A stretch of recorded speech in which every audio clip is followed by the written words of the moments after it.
Good evening and welcome to the Minions of the Zoo. I'm your host and keeper, the Harry Channel, and with me tonight are Minions DrFunctional. Hello. Geodes, who's muted. Hello. Okay. Sora Luna. Hi. And joining us tonight is our guest, not Jack Gunski. Hello. So you're only here because I promised we'd talk about architecture at least at one point, right?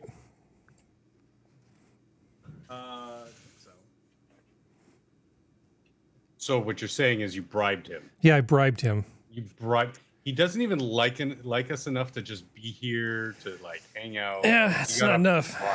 What's in it for him? Who are you, Joe Biden? You gotta talk. You gotta talk about architecture, man. That's right.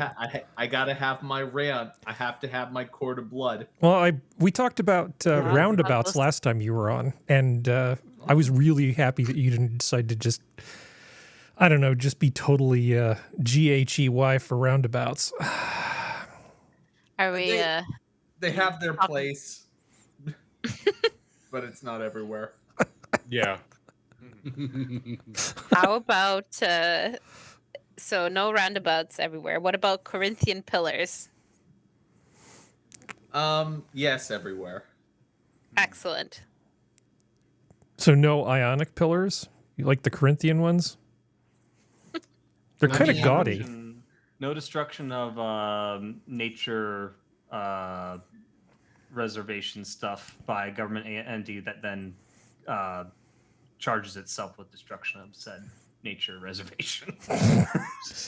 The government is all powerful. It can be both the immovable object and the irresistible force. It's they scary do like that way. creating solutions to problems that they cause, don't they? Mm-hmm. Yeah, I like it when different parts of the government sue each other. That's just the best.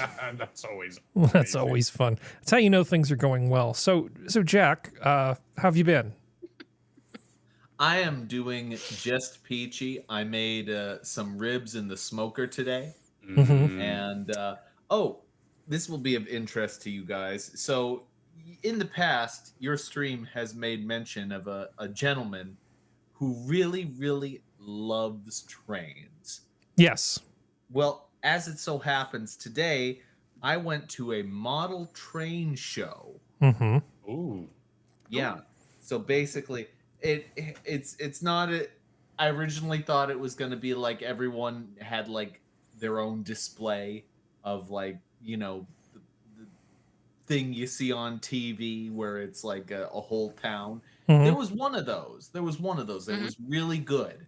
But mostly it was people just selling train parts and a lot of people answering questions. Cool. It was very unique. It was a very unique experience because the entire group of people there were the most peculiar combination of curmudgeons and autists that you've ever seen. There's Nice. two other groups you should check out. One is amateur astronomers. That's a fun crowd. But if you really want to go deep into the dork forest, ham radio operators. Oh dear.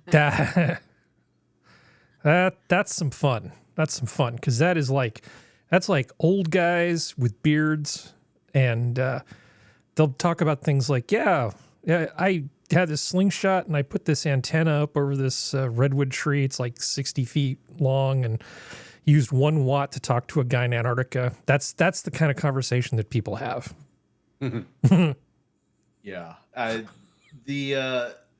gotta say, it was my mom was like, "Oh, I'm sure there'll be lots of kids there," and I was like, "No, no." That's adorable that your mom thought that. Yeah. No, kids don't do that anymore. You might get the odd outlier, but yeah, it's definitely more an adult hobby at this point. Well, I mean, I don't want to dox myself, but once when I was working in a very serious place full of very serious people, I did something extremely not serious with a guy I was sharing like one of those double cubicle things with. And we ran a model train along the top of the cubicle all the way along. It even had like a little bridge over the door. And Oh, that's so cute. and one of the Wait, people started giving me a hard time about it. And then the guy who was in bullshit. charge of the whole shooting match came by and said, "That's what we need. We need more of this kind of spirit." And I was just like, "Ha ha, ha. You lose, asshole." Because the head honcho came by and basically blessed our enthusiasm for engineering. Well, hold on. Very now. nice. How did you run corners around the cubicles? Because With engineering. It's going to be a circular curve around a square edge. Yeah. Points of contact don't need to be consistent. Yeah, you just need to put something under it and create a base for the corners. So you created braces for... Yeah. You basically... Yeah, we created a bridge over the opening into the cubicle so that it could go all the way around. And like circular bridges around the corners. I will dig up some pictures for you. I don't have pictures of the entire operation, but I have I have some pictures that I took of it at the time. Unfortunately, it was so long ago I had to take them on film, so they're not very good. See, that was back when you would take pictures and you didn't know if they were good, and then you would go off and you'd hand them to some other old guy with a beard, and then days later you'd show up and get developed film. That was fun. And you had to be discerning in what you would take photos off of, because you had a very limited amount of like film on you. And even then, when you took that picture, you wanted to take 2 or 3, because like you said, one of those might not turn out so good. So, hedge your bets there, get a couple of photos, pick the best one. It reminds me Photography was so much fun. In 2001, I went to Disney World for the first time ever, the only time ever. But the point is that I had to use a disposable camera. Now, I had never had a camera before that point. So most of the pictures after they were developed were of my thumb. Very good. Very nice. That's great. Yes, I meant to do that. It's Thumb, artistic. an artistic study by Jack Gunski. Thumb out of focus. Man. Oh. Permanent. That's a different slogan. Let's see, who is next to Jack in the lineup? It is Sora Luna. How have you been, Sora? No. Very good. Excellent. Excellent. Anything you wish Almost to got share stuck with in the a class? Protest today. Oh, really? Got out of downtown Okay. before that. Yeah, because it's a Saturday and why not? 'Tis the season. Yeah. So that wasn't fun. I had a full on rant about it to poor Geode's ears. So but other than that, great. It's been good. Oh, good. Let's see. Geodes, Yeah. how you been, man? Okay. Got some stuff wrapped up this week, so that was nice. I haven't been feeling the best today, but I'm doing better, so that's always good. Oh, yeah. It's the best we can hope for. That's good. And functional. Aye. You hanging in there? Yeah, I mean, Work good? not to get into it, it's kind of been a trying week, but God bless Saturday, and have a little bit of a mini rant that I need to get off my chest, and in an open form like this is the best floor time to is start a yours. Go ahead. So today there was a city-spanning march, and we can all probably guess what the fuck it was about. This is the Palestine. Oh, on the just rivers of exactly the like mine. sea. Yeah. Yeah, that's what I City-spanning escaped. from one end of the fucking city to the other. Fucking Yeah. disgusting. But that's not really what my rant is about. It's just part of it. So I've noticed in the last 3-4 days, every single platform of social media that I am on, I'm getting terrorist propaganda. And it's driving me insane. I cannot block this shit fast enough. And all the reports go on deaf ears. Because God forbid anybody do anything about actual terrorist propaganda. I mean, there are some... There's nothing graphic, but there's some things that are worded very particularly. And it just... it irks me so much. That's my rant. Yeah.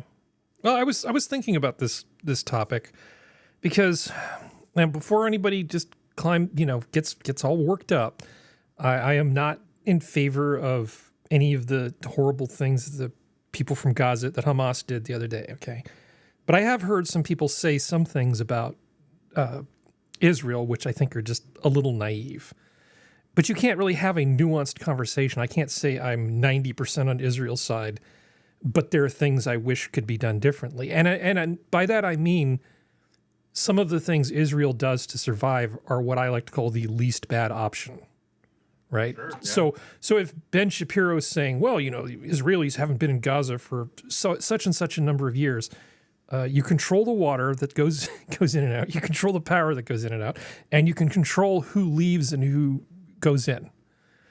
Now, you may not have people who are in there, but it's somewhat disingenuous to pretend that Gaza is like this completely independent thing.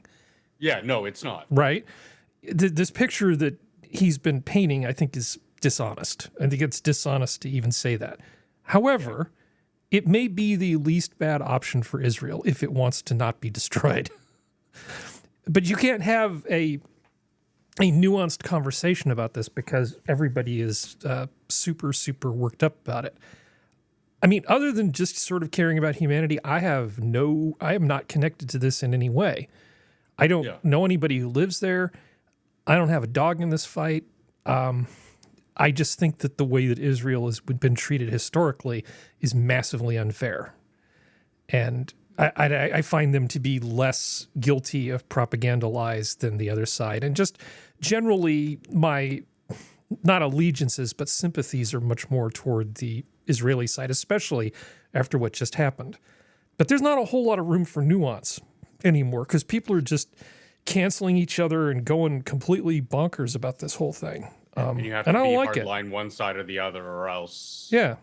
you're persona non grata to both sides. Yeah, I don't like this thing. I think it's toxic, and I think the collateral damage that's being done to the state of civil discourse in the U.S. and Canada, obviously, is not to be underestimated.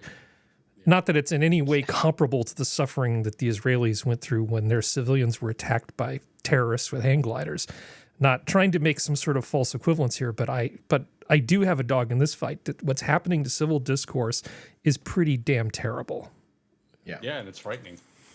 Yeah.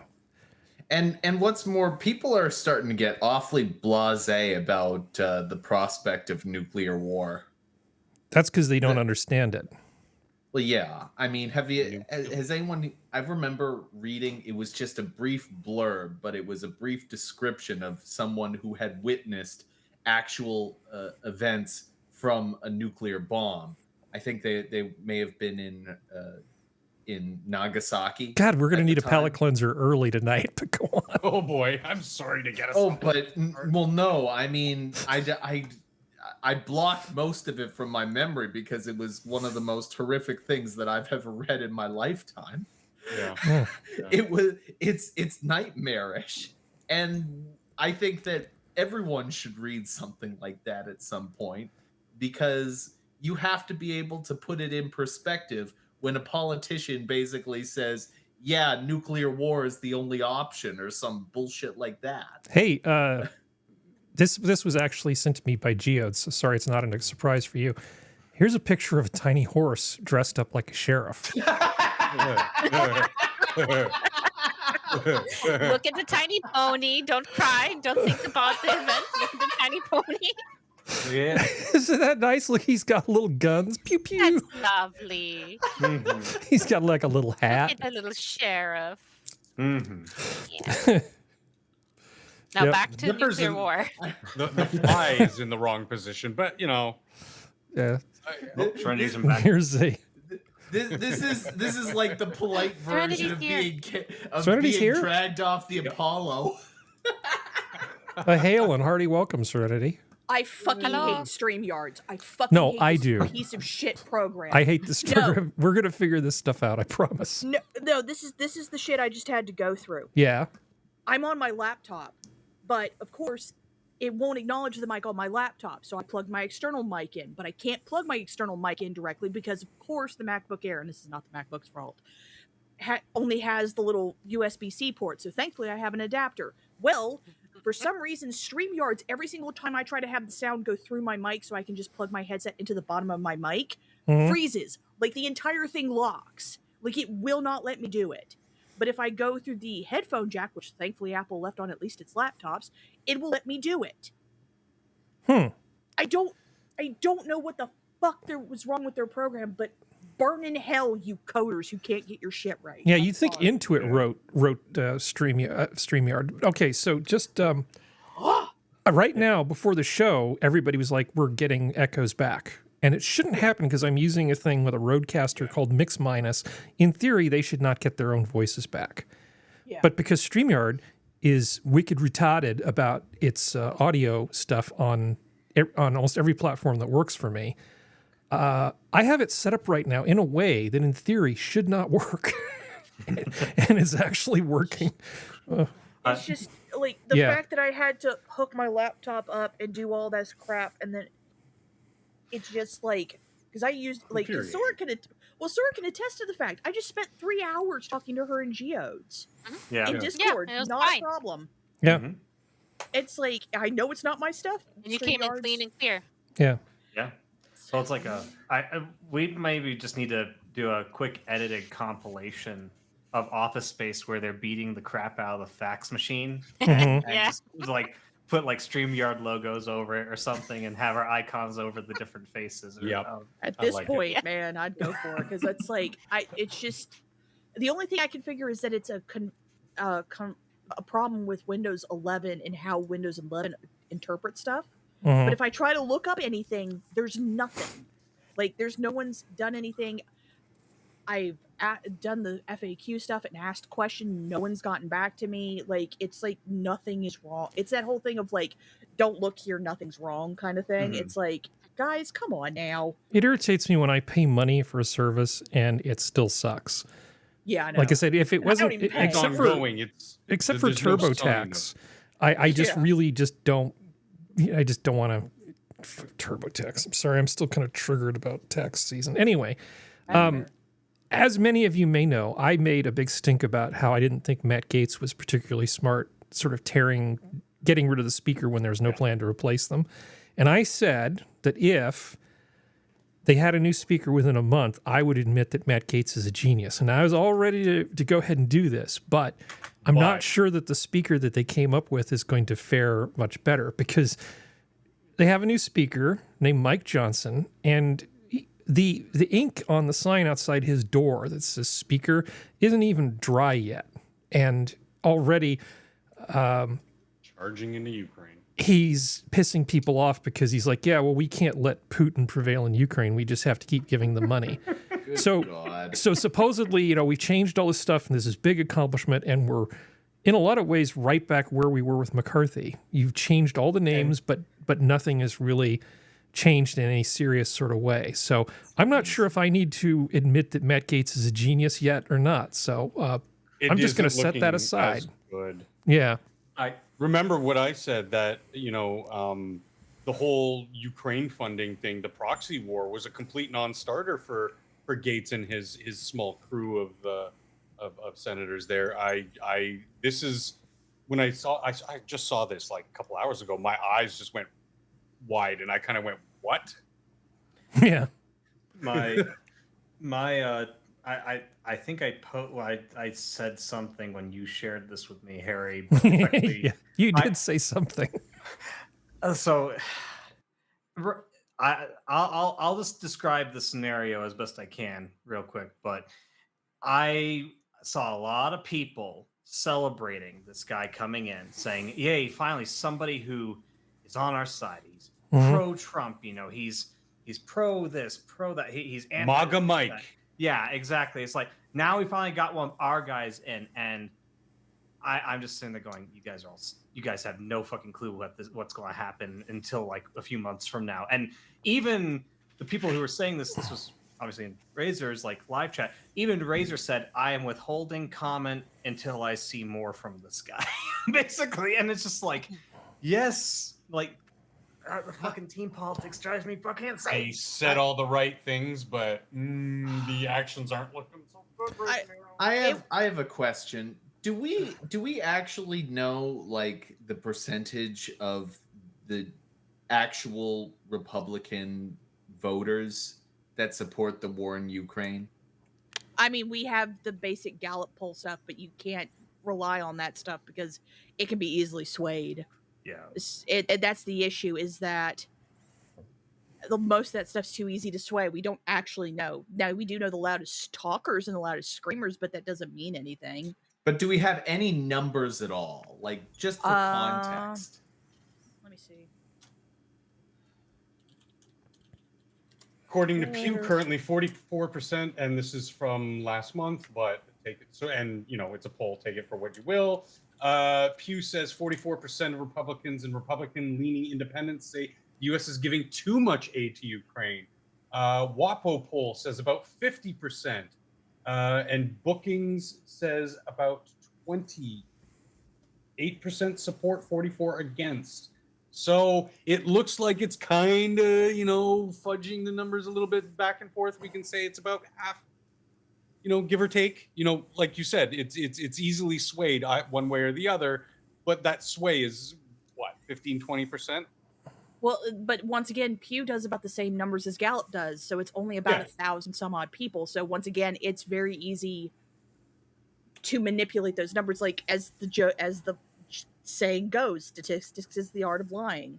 Like you have to know the bare bones of the info. You have to know the sway, everything like that. But I think for the sake of discussion and for the sake of just like, you know, not getting too far down in the nitty gritty of the numbers and trying to extrapolate all that data, like we can say, you know, it's about half, you know, give or take, about half. Yeah, but run with that. The issue is that people, as with everything, are too focused on specific stuff. Yeah. And my issue is that no one is actually looking at bigger picture of what the Ukraine thing means. And when I say that, I am not talking about, because I could already hear chat. I'm not talking about not being at war with them, giving the money, giving stuff to Ukraine to fight the war, because I'm very much of the mindset of, well, we do have history of what happens when you don't help people when an invasion force like this happens. They just keep going. Germany during World War II, Japan during World War II, before that during World War I, when we refused to help. So it's that thing of like, this is not a black and white, cut and dry, good, evil thing. Not to mention the fact that, yes, I do understand we are giving money to Ukraine, but we also have a $15 billion deal with Poland to give Poland weapons. We have a deal with Australia. We just struck a new deal with Korea. Yes, we are giving money to Poland, but to Ukraine, but we're also getting money from different avenues from showing how good we are at the war machine. This is not the number one arms dealer in the world is the United States, and we are very good at our job. And we offer discounts to our friends. Come on. I don't have a problem with selling weapons. I mean, if that's your industry, that's your industry. Whatever. They're just tools. I'm very much a, you know, I wish we had that amendment here, that you have a right to basically defend yourself, and that means owning and carrying arms. I have no problem with that. I do have a problem, and the discount, have no problem. Your allies, you want to make sure that they're well armed and can defend their own borders, and you want to give them a discount because they are allies. Have at it, Hoss. It's our friends and family discount. Yeah, and just like when you actually engage and help another country that you would consider an ally to your country, then yeah, maybe there might be a little bit of military support, not actively. Anyway, but to give just pallets of cash to countries, no, I'm not on that, Hoss. And you know, I kind of really don't have much skin in the game because I don't live there anymore. I haven't most of my life, so, but it just as an outsider looking in, no, stop giving people money. You see what people do when you just give them money. They use it for things that you don't want them to use it for. You want them to use it to help their population, whatever. They're not going to do that. They're going to buy guns and bombs and drugs and blah blah blah blah blah blah. It's like giving an addict money. What could go wrong? They're not going to go to McDonald's and buy themselves. Well, they might buy themselves a meal, but most of that will go to the whatever is their addiction, because they can't help it. It's a mental disease. The other issue is that you set up a precedent for other countries to do the same, or various. Well, that's the thing, though. We know China and Russia were doing it. Yeah. Well, they are. Yeah. And that's the issue of with all of that going down is like, do we not? Because it's once again, it's the whole fact of like, and I know some people are not going to like this analogy, but we're going to go for it. It's kind of like, okay, there's bad actors with guns. Does that mean we take all the guns away? Exactly. Yeah. It's like there's going to be bad politicians. There's always going to be bad politicians because human nature is greed. Some people have more of it than others. Some people can go, well, this is not the time to be greedy. But at the same time, it's that whole fact of, yeah, you're right. They are going to be greedy. War is one of the best times to make money. It always has been. Yeah, And Rule Acquisition nature- 34. War is Yeah. good for business. Good for business. But that's the thing of like because how much more would it cost if Putin was just allowed to steamroll? Would we Like you have? said Would at we the already opening, be the in? big picture? Yeah, it's like, would we already be in World War III? If he had Yeah. just been allowed, because if he had gotten to Ukraine and gotten the breadbasket of Europe, he had them by the testiculars again. This time doubly, not just with the energy stuff, but also with food. And he has Chernobyl and the second power plant that is still active that he could go, well, we may slip a finger and have another Chernobyl. Like, it's that whole fact of like, even though I agree with Harry, it's damn near impossible. But anyway, it's still the whole fact of a lot of people aren't stepping back and looking at it. And honest to God, there's a lot of our own politicians down here in the States who I know, this is not a thing. I know we're saying one thing and meaning another. I don't think half the Republican politicians that are sitting in there are as against war with Ukraine or us giving money to them as they say they are. Yeah. They know it looks good. But the problem is that it's Matt Gaetz. Matt Gaetz was a little stupid. He played his card too early. He should have waited till election season to play this card. Then he could have like drawn it out for a little bit and said, "Oh, well, don't worry, we'll get it." No, he played his card too early, and he showed himself up there with some of the most hated people from the Republican side, Ilhan Omar and all of them. Like, don't side with those people. Do not talk to me about siding. But it's like, sorry, fictional. Go ahead. No, I kind of disagree with that last point. I do think that working with other people for common goals that you can actually see, like they had a common goal. I don't like the squad at all. I think they're, for the most part, evil human beings, but I think working with them because they are your peers at the end of the day, Matt Gaetz' peers. Oh yeah, no, I agree with that. But what I'm saying is that his constituents probably don't, because you've seen the same vitriol like Republican BS I've seen, where it's just like they're just, and I do think they're evil, but it's like there's sometimes you've got to deal with evil to take care of another evil. Sorry, but I will say, I being the person I am, like I kind of feel guilty for this, but thank God that Putin had a cardiac event the other day, because those types of things, if it goes a certain way, you might get somebody else in to fill that power vacuum, the next heir apparent, and things might change. Don't know. It could go one way, could go the other way, could stay the same. But I mean, the change in these kinds of instances is at least sort of like, I don't want to say like a glimmer of hope or a silver lining, but like it could represent something different. And it's yeah. Oh no, I agree. I absolutely agree. It's just, it's one of those things where it's kind of like, I don't think Gaetz is stupid. No. But I think either someone stroked his ego or he got a little too full of himself and he thought he could play a bigger game than what he was prepared to play. Yeah, smart people make the best mistakes, honestly. I mean, really stupid people don't tend to make really great mistakes. Yeah, they don't. So it takes a clever person to really screw things up.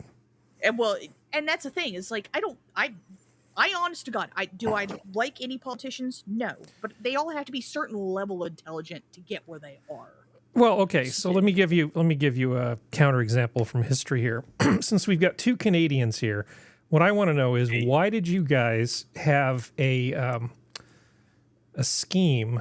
Let me see. Close this. Why did you guys have a scheme to do a preemptive invasion of the United States? What did you guys hear about defense scheme number 1?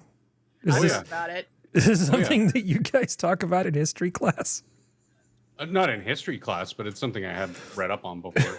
Defense Scheme Number 1 was a war plan created by Canadian Director of Military Operations Intelligence, Lieutenant Colonel James Buster Sutherland Brown, for a Canadian preemptive attack against the United States in the hypothetical case of a conflict between the U.S. and the British Empire. This is absolutely hilarious because there's this thing here, and then of course there's the American plan, which was called War Plan Red. Mm-hmm. We had this all worked out. A key move was a joint U.S. Army-Navy attack to capture the port city of Halifax, cutting off the Canadians from their British allies. The next objective was to seize Canadian power plants near Niagara Falls. This was to be followed by a full-scale invasion on 3 fronts, from Vermont to take Montreal and Quebec, from North Dakota to take over the railhead at Winnipeg, and from the Midwest to capture the strategic nickel mines of Ontario. In parallel, the U.S. Navy was to seize the Great Lakes and blockade Canada's Atlantic and Pacific ports. That sounds like a pretty workable plan to me.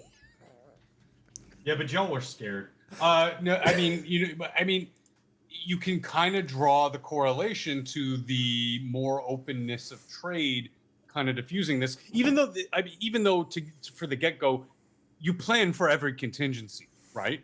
You plan for every fucking contingency. Oh yeah. This wasn't that serious. Like, there was no actual real No. threat, These were just war plan exercises. Yeah. These were mostly thought experiments. But it is pretty funny to see in the what if we were to attack each other, what the plan was supposed to be. The Defense Scheme Number 1. Let's see. Invading U.S. We were just going to run down and burn down the White House again. Like, yeah, I mean, yeah. But obviously, if America got into a war with Canada, in that hypothetical, America wins. Like, period. Well, it's just in theory. Our country is just. I mean, it's just a matter of resources. Come at me, Jack. Huh? What? Come at me, Jack. Can't we all just get... No, see, the main problem with the Canadian Defense Plan is fairly simple. You built far too many of your major cities on just like right on the other side of the border. It's like, we can see you from our house. Yeah. I mean, if it would, there's really no buffer. That is to lull you in a false sense of security. You don't know what's up there. You don't know what's hiding in the mountains and the woods. Because if we had to fight you in the snow and in the tundra, you probably would give us a real run for our money, no doubt. I'm just saying, be a modern day Vietnam. I'm just saying, I have seen war moose footage. It is nasty. War moose?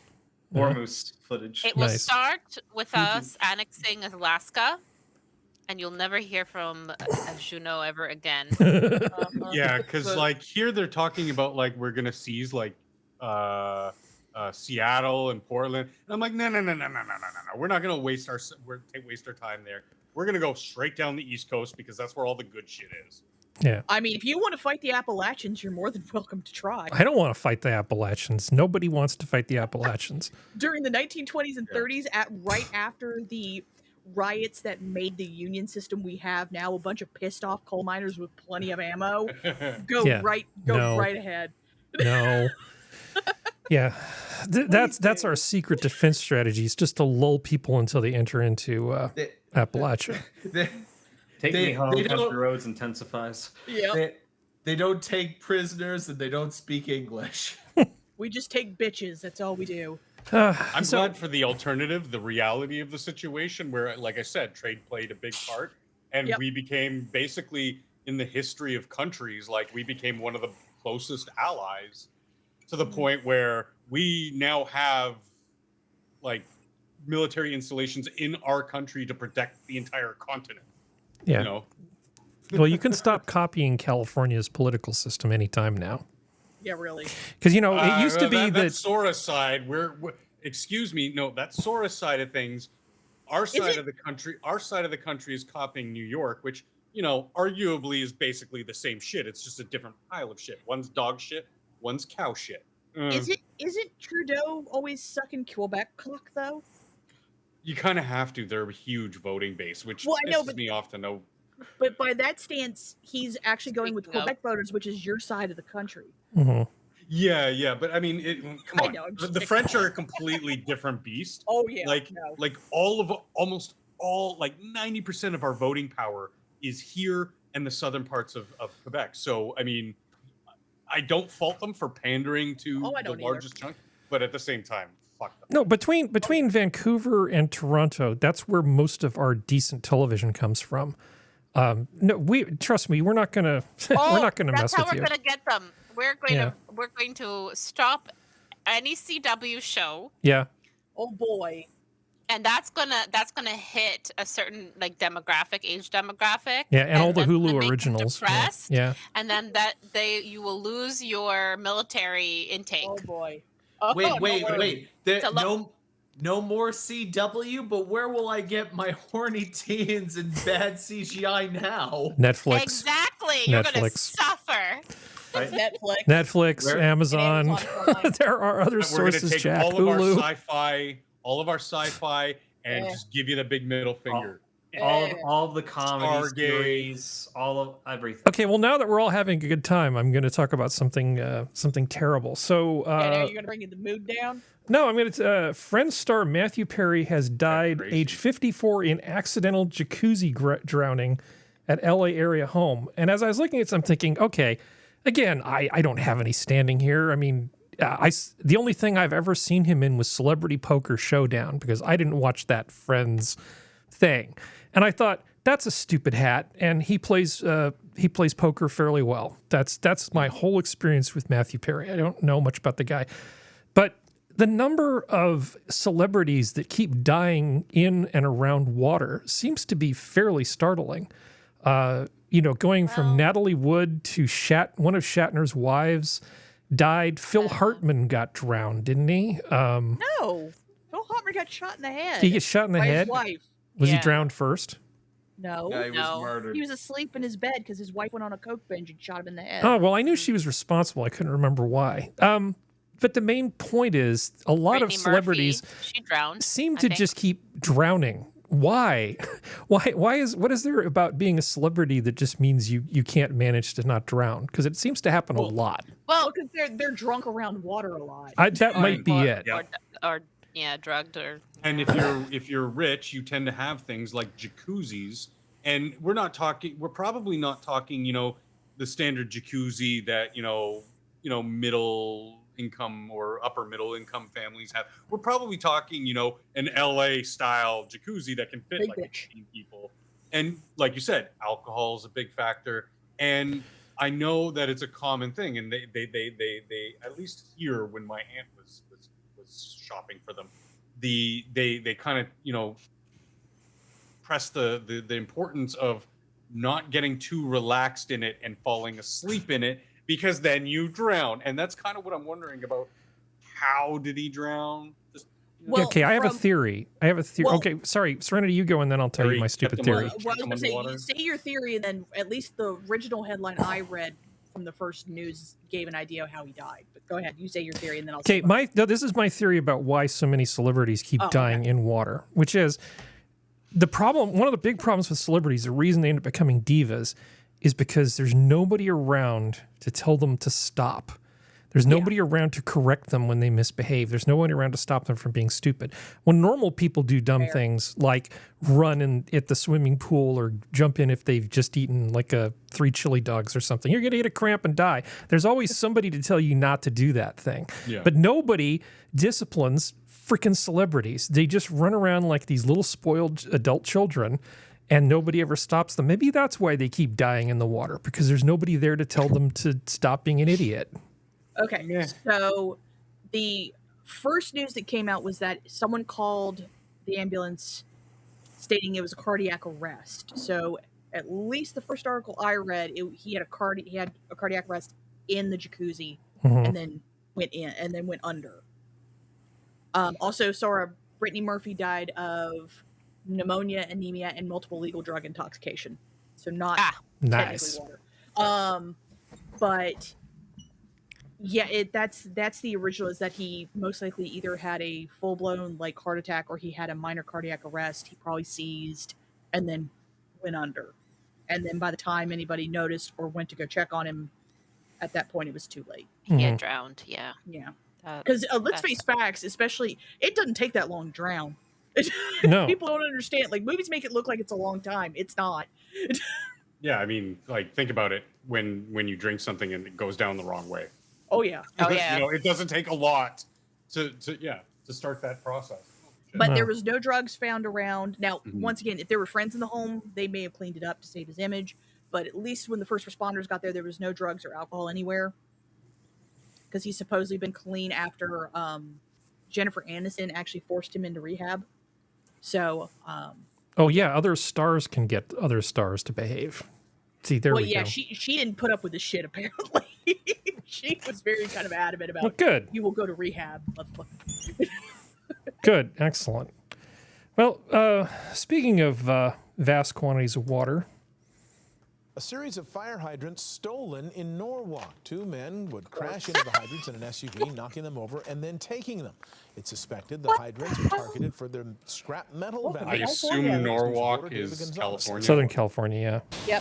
Yep. Jesus Shocking. Christ! What the hell, people? Yeah. After Los Angeles They County probably think they're Fire copper. says a car knocked over a Oh fire my hydrant God. near Leyva Street and Blackburn Avenue. Yes. Well, a officials car didn't just knock over one fire hydrant, they knocked over 5 fire hydrants. And it was a group of youths, and the operative theory is that they're stealing the fire hydrants for scrap metal. Surely there's easier scrap metal to steal. Well, yeah, one would think. Road signs? Yeah. Those garage doors back there? Metal? Well, they've been stealing metal from construction Light sites for a posts? long time. Yeah. Yeah. The statue of Gavin Newsom out in front of City Hall. Oh wait, what? No. Sorry. There's got to be an easier way to make money than that. Well, I mean, fire if hydrants you're- aren't that hard to pull off. All you need is a car that's basically got enough torque to it, a truck, and What? just pull, and it's gone. And And you're down Okay, the road. you know that key, you get those, or probably not even a key. You just need a something that will pop manhole covers off. Those are metal, right? oh yeah. What about those? Sure, that must be easier. I could just look less forward to all the destructive stories than this. about little kids going bicycling, you know, and they just go straight in there. But hold on, how much money can you possibly get from the metal from a fire hydrant? And I it's don't like know. nobody asking questions. Like, what the hell? So I guess the question is, how much does a fire hydrant typically weigh, and what's the value of that scrap metal? Probably not that 149 much. to 500 pounds. Sweet. If they are older ones, they can be up to 800 Hmm. because they have to be able to handle that water pressure. So I wonder what that scrap would be worth. Let me see what they're made out of, and I'll maybe able to tell you. They used to be called fire cocks. Like, Yeah, that was my stage name. We're 5. We are 5-year-olds. I swear Hey to now. God. Okay. Uh, So what do we think here? How much money do you get for a fire hydrant? $20. no. Watch it be honey. like $50. Yeah. Oh, or better yet, fucking like everybody else here, just go out and steal catalytic converters like a normal person. Oh, that's the next story, Sora. Tires. Can Oh. the rest of your fucking country do something about California and like I I don't know, wish. annex it to Texas or something? Like California is just like getting out of control. What we need is a DA exchange program. You know, kind of like with that one of those wife swap shows that they would have, where, you know, she's a Manhattan intellectual property attorney, you know, and then she's changed his place someplace in Appalachia. Yeah. Yeah. And then the culture shock, and then we all laugh at it. What we need to do is a DA exchange thing. So we just get some DA who's like a conservative DA from Texas who just switches places with like a liberal California DA, and then that would be hilarious. Yeah, no, a border DA. Yeah. So do you have a price yet, Serenity? I'm getting there. Let's see. Okay. I'm going to go ahead Because and... apparently they're made mostly of bronze Nice. Mm. Oh, and iron. And bronze is anywhere from as right now is $2.30 per pound. oh, so that's like real money then. Looking. Yeah, Yeah, but we're talking thousands. Yeah, man, that's not cheap. If they And if you obviously it's stolen goods, so you have to take it to somebody who's able to fence that kind of stuff. You're probably talking at about half of that. So It's but it's still good. $1,150. Not good, but like Nice. it's still there's some pocket change there. It's Sure. $1,150. And each of those That's is the above national the average. $900, $90 that it takes. So that's actually something that the district attorney would go after you for. That's not just a petty thing. Well, it's also criminal destruction of public property. Right? Yeah, nobody cares about that. They might be melanated. No, nobody. Okay, so and it's going to depend on a couple things, because is it on the value of the thing or how much money they got? Because if someone undercuts them because they know what the fire hydrants are made out of and just pays them $200, they'll still get off In scot-free. most cases like that, it's the value of the thing. Well, it's California though. we just need to send Jack undercover. But who knows? I mean, they might be of the right ilk and just get a slap on the wrist. Jack, can you join one of these gangs and find out how they're fencing this merchandise and what they're making? Yes, I Can you have be, a detailed report on my desk by next Monday? How do you do, fellow kids? Exactly. Yeah, that's going to go over real well. For some reason, I was imagining like our very own Peter Parker. But your thought, I know now that you were thinking of him getting in the gang and infiltrating, and Cat, get the fuck off my desk. Yeah. Oh, Joel McLaughlin's pointing at, and Richard Mall from Night Court. Yeah, I debated bringing up Richard Mall, but I wasn't sure how many people knew who he was, and I knew I'd just start talking about Mel Torme, and then everybody would hate me. And everybody would just like tone out. Yeah. But Is he Richard talking Mull about Mel was Torme 80. still? Yeah, he's talking about Mel Torme. Is he telling that story? Yeah, he's telling that story. Okay. Well, Mel Torme wrote the best Christmas song. He Okay, did. anyway, no, back to the main thing. We really need to add that to the drinking game. Oh Lord, Richard Mull at least was 80, so it's not like Yeah, not Richard Mull dies, but Harry talks about Mel Torme. yes, I know. Okay, so shall we talk about catalytic converters? Don't functional, don't start them. Doesn't look like Mel Torme. Do it. Okay. So thieves break Oakland residents' car windows after she tries to stop them. So a group that's when I start shooting. youths were trying to steal a woman's catalytic converter. She goes out and confronts them. And so what does they do? They just break all the windows in her car. Actually, I'm sorry, it was her neighbor's car they were trying to steal. And so because she mouthed off to them, they just broke all of her windows in her car. So they were trying to steal the neighbor's Catalytic converter, and they went over and broke her windows. Yeah, because she confronted them. Fucking Savages. Stealing's bad enough, but yeah, that's just fucking savage. Yeah. And just the pasty resistance here. This last story. Alameda County District Attorney Pamela Price's work laptop stolen during car burglary in Oakland.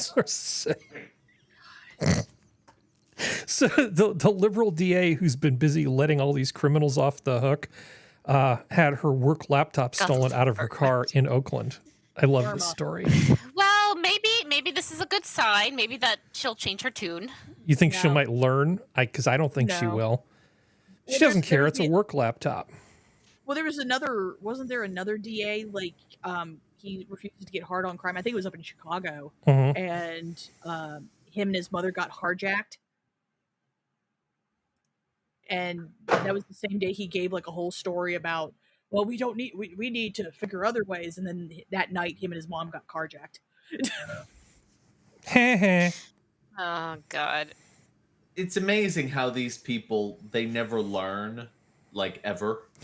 But I think if the district attorney is being, suffering from car burglaries, it's pretty much a sign that just shit is out of control. You've lost all semblance of law if even the district attorney's being robbed. Yeah. Yeah. There's just there's no way to spin this as a positive,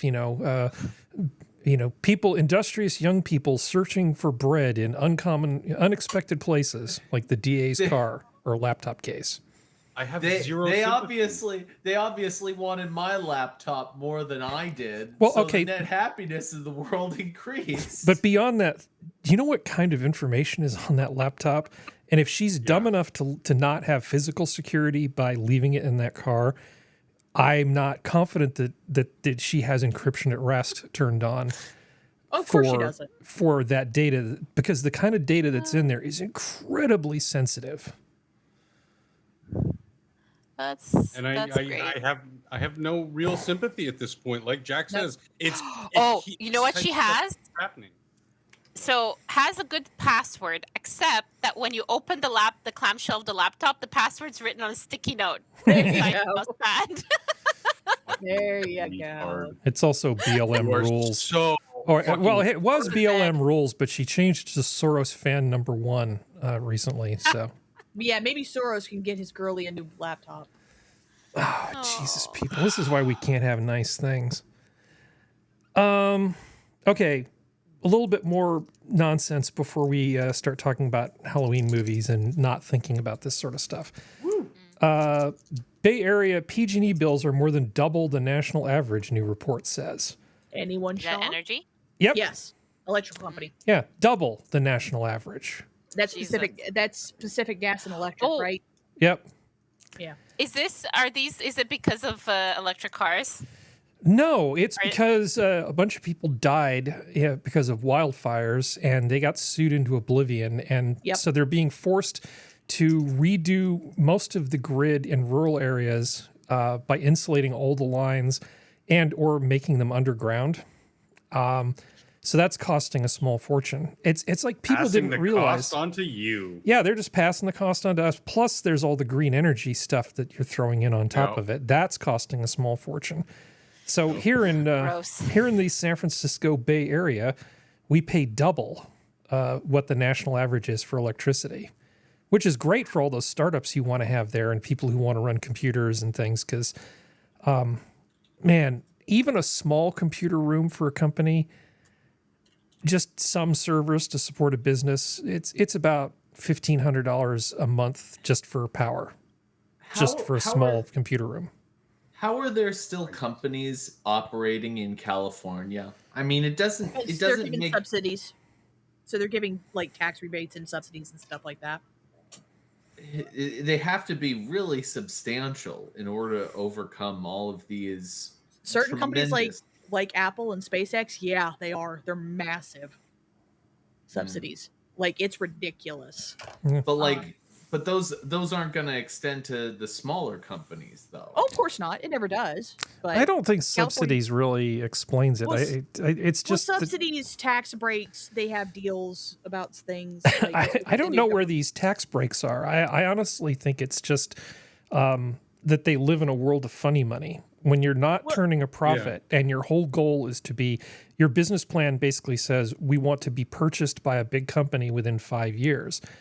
Profitability isn't what you're caring about, right? A normal company that makes a widget has to worry about cost of goods sold and distribution costs and commissions and all the other expenses, right?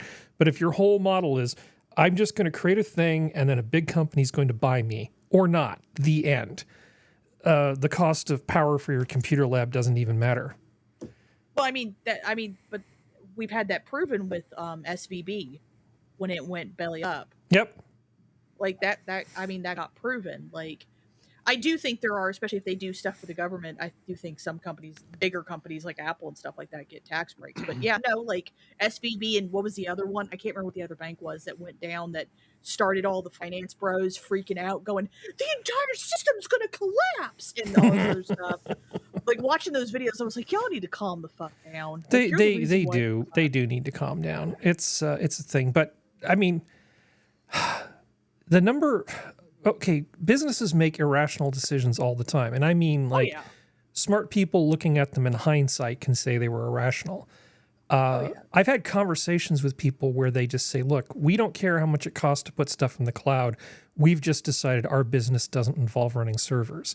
So the amount of money that it costs to run a small lab or a small server farm is actually small compared to the cloud spend that a lot of places have.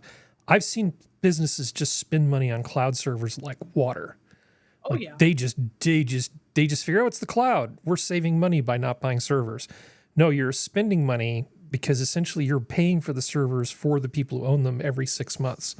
But anyway, this is getting off to I'm going to bore myself before too long. It's because they don't understand the product they're buying. Okay, so Jack, Elon Musk is giving his employees 1 year to basically expand X to become a big sort of one-stop shopping for financial services, news, entertainment, kind of like they do in China. So in China, like WeChat, you can send micropayments with your chat application, all this stuff. So his big plan here is to take X, formerly known as Twitter, and make it more like that. I'm vaguely uncomfortable with this idea. Why? Yeah. Because Facebook did it. I don't want this kind of concentration of power, even though I actually like most of what Elon does most of the time. Elon, I won't lie to you. Elon's been kind of a disappointment to me recently. Mostly because of, like, Twitter has gotten a little better. There are certain elements of Twitter that have gotten better. For example, it used to be the case where before Elon owned the company, you'd scroll down in Twitter for a little while, and then the page would say load more, and you'd click it, and nothing will load more, and then you'd have to refresh the screen and start all over again. Stupid crap like that. It doesn't do that anymore. Community notes alone has made Twitter better. Community notes is good, but community notes is just a little tiny thing in the grand scheme of things. I think it's pretty big, honestly, Jack. I don't think it. I think that it's amusing. It's amusing. I love watching it, but to me, the big thing is freedom of speech, and that he has not delivered on it like he said he would. Mostly because the CEO he hired is sketchy as all hell. Breaking the monopoly on fact checkers, I think long term is a really big deal. Community notes, this is just the beginning of something like community notes. I think it's going to expand and it's going to be a pretty big deal. I just don't necessarily want the same person who knows all of the people that I'm connected to, message, what news articles I'm reading, all this other stuff, to also be responsible for my financial well-being. It's just, yes. Well, it's just too much. I'm uncomfortable with it. But that's too late. Facebook, X, Instagram, all these social media platforms, they already sell our personal information to whoever wants to buy it. Yeah, I would. But do I want to give them more? Foreign nations have our information. But they don't have my bank information. Well, there's nothing that Elon is proposing that we basically haven't given to the rest of the world already. Yeah, I mean, we have volunteered all of our personal information, all of our bank information. It's all floating out there. Rewind. One, not as much as you all think it is. Two, just because, like Harry said, like, okay, they have some. Why does that mean we just want to go, all right, and give them the rest? Well, no, I'm not saying give them the rest. I'm saying that it's not quite the Feels like end you're of trying the to world. say it's inevitable. No, I'm not trying to say it's inevitable. I'm trying to say that it's not quite the big. I don't want to say. You're saying they're not disclosing that much more, and I'm saying that I think that giving them an entire new a new area with which to have dominion over is probably something that I'm not super comfortable with. But you still have a choice to not engage. But yeah, I'm going to choose to not give them my bank account information and not use them for microtransactions or not use them in case of Venmo. I would say it is a big idea. I mean, a big deal if they said, okay, no, to use this platform, you have to have an account with the X Bank or whatever. Then I'd be like, whoa. Or maybe what they could do is if they wanted to salvage this idea in a realistic way, they would find some sort of banking encryption. So that way the company itself wouldn't know what was going on in your bank account. Sorry, I cut you off, Sora. Which I could potentially see happening with someone like Elon Musk. He could say, "Oh, well, the way that we protect your personal freedoms throughout the website is by encrypting all of your transactions so that nobody except you and the other person knows. Yeah, I just try to keep as much of my stuff separate as possible because I'm not what you would call a trusting sort of person. Oh, neither am I. I wouldn't. My health savings account is at a different institution than my self-directed 401k, which is a different distribution than my business checking account, you know, et cetera, et cetera. I mean, I have everything spread out all over the place because you never really know which one's going to go under or which one's going to get hacked. So putting all your eggs in one basket, I think, is kind of a terrible idea because you're just one disclosure away from complete loss of identity. That's the thing.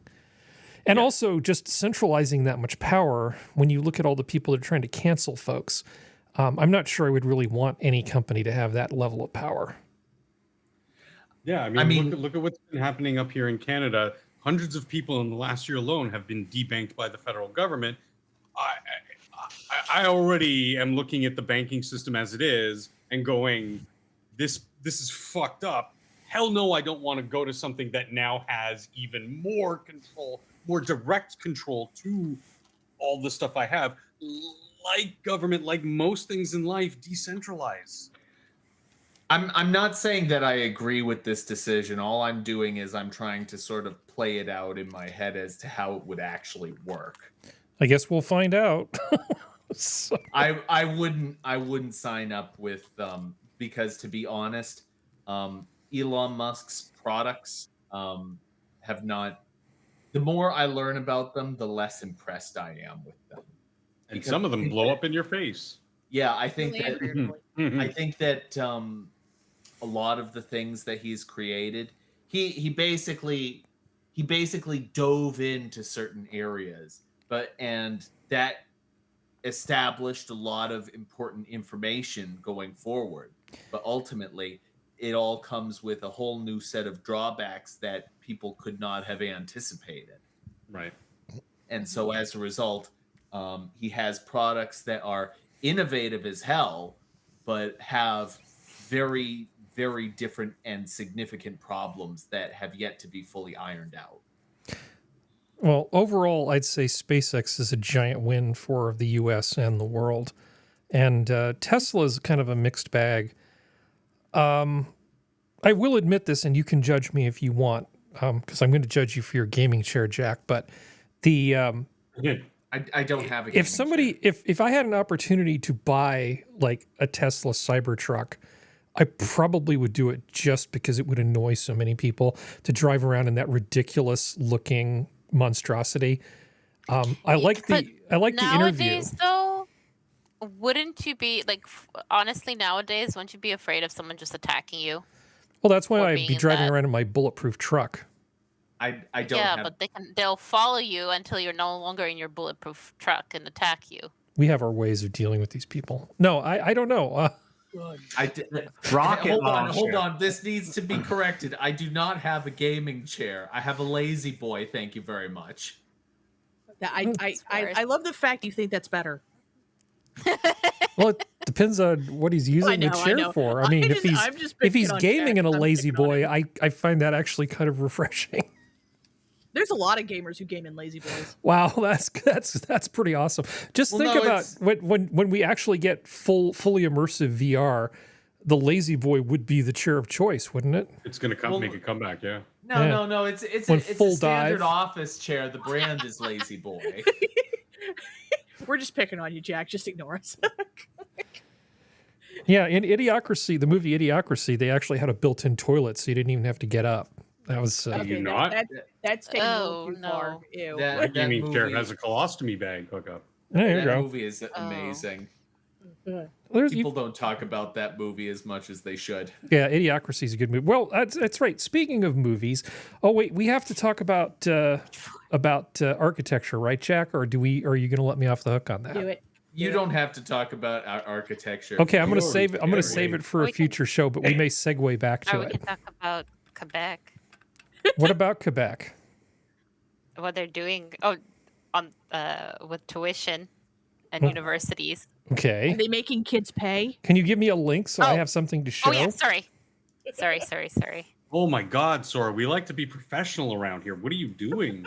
It's my weekend. Goddamn. What do you people want from me? Yeah, she and Harry and Jack have actual jobs. Excuse me, I'm a small business owner now. Okay, university tuition Good to for you. double for out-of-province students in Quebec starting next year. Wait, Sorry, I This didn't. is to preserve, and I'm quoting this: preserve, promote, and enhance the French language in the university system, says Jean-François Roberge, the Minister of the French language. But they don't speak Weak. French. Well, Shh, They think they do. They I don't know they do. I know they don't. so they're going to be paying close to international student, not as high, I don't think, but close enough to an international student. If you've got Concordia, I think you've got McGill, you've got all these, and of course, and all these students. There's a lot of really sad stories about people who's like, well, my siblings go there, but I will not be able to go. I cannot afford to go because I have budgeted for what the budget for the year was supposed to be, and guess what? So you know what's going to be hilarious? Everyone's going to say "fuck you, Quebec," and they're going to all go to like UFT or to the Your the Maritimes or whatever, because they're normal provinces. What would be funny is if they could negotiate some deal with France and have them all No, go there. They do. Well, they okay. hate the French. Because my friend went to McGill, so, and I visited her a few times while in uni. One of her good friends that she made while there, she was a foreign exchange student, or a foreign student, I should say. She was on an exchange from Paris. Mm-hmm. McGill has, and I don't know if it's for the whole province, but McGill specifically, at least, has certain partnerships with certain universities in France where students who get in do not pay international student fees, at least at the time. So that means like someone from, say, whatever university, blah, blah, blah, Paris, will be able to pay just a little above what a Quebecer would pay at McGill, like a home student.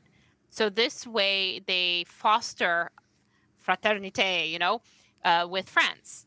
So as you can imagine, they already had and if they're still having this program in place, you literally will be paying that more than someone coming from a foreign country. It's hilarious. I love it. Nice. I wouldn't have They a shoot problem. themselves in the face every year. It's great.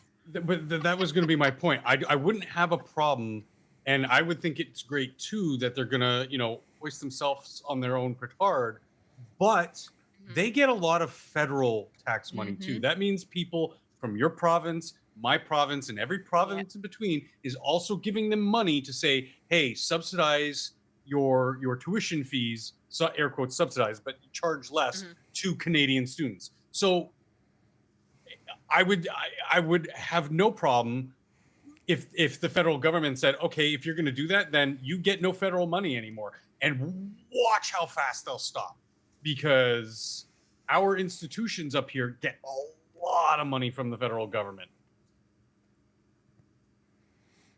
If they're financed mostly through the feds, doing that kind of not state, most, but they get a significant amount. yeah, they really probably should ease up on the charging a lot more for out of state people. One of our saving graces of our post-secondary education system is the fact that we have for a long time put a lot of public interest into these institutions to turn out really good quality students from these good quality programs. Obviously, recent years and stuff, things have kind of, let's not go off in those weeds, but I mean, we've been, as Canadians, we've been proud of our education system for a long time, and this is a hard pill to swallow. Well, and then this is the people, the presidents and the head of the universities that are going to be affected, which is going to be McGill, Concordia. I think there's a third one that's primarily Anglophone. They're all like in panic mode because they're like, we don't want this. This is not going to save French. This is going to paint us in a bad light. This is ridiculous. No one wants this. How is this helping anything? Yeah. Yeah. And from like from a local economy point of view, right? And Montreal's full of tourists, so it's not going to necessarily be all that harmed. But the students make up a ginormous portion of that city too, and they have French speaking. There's UQAM is in downtown Montreal as well, and I think there's a couple of other colleges. So it's not like it's the only post-secondary institution in the city, but it is a huge one, and everybody wants to go to McGill, especially from the West Coast, because it is as far away as home you can get. It's fun. You can buy wine at the grocery store. You can go to, it's all sorts of things. It's fun. Montreal can be very fun when you're young. So, and there's a whole like student economy driven sector there. I'm sad. I'm sad for them it's our because third I biggest. actually really like the city. I really like the city. So I'm hoping, and this, and it feels so mean spirited to the students too, right? Especially with how much, because like we complain about a little hike. I know it doesn't compare to you guys in the States. Even what we pay here is like probably the taxes you have to pay on your tuition. It's very little in comparison. Low. But for us, it's not. We're not used to paying this. People expect to be able to pay off their loans fairly easily. Especially people expect to be able to go into co-op programs and work off, as they study full time. It's interesting. We'll see if it goes through. Well, to address what you said earlier, Functional, where you said, no, I don't like the French. Keep in mind, these people have all very willingly gone to Quebec. I don't know if there's much hope for them. But anyways, so. Yes, and I know you're being mostly facetious, but yeah. Yes, but like Sora just said, it's a very beautiful part of the country, very beautiful city, a lot of history there, a lot of architecture, a lot of good stuff to be seen. Yeah, unfortunately, you have to deal with people like Viva Fry and the rest of the Montrealers.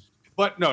In all seriousness, and compared to the rest of Quebec, Montreal is very Anglo-Westernized. Plus, they can get part-time jobs at Club Super Sex. So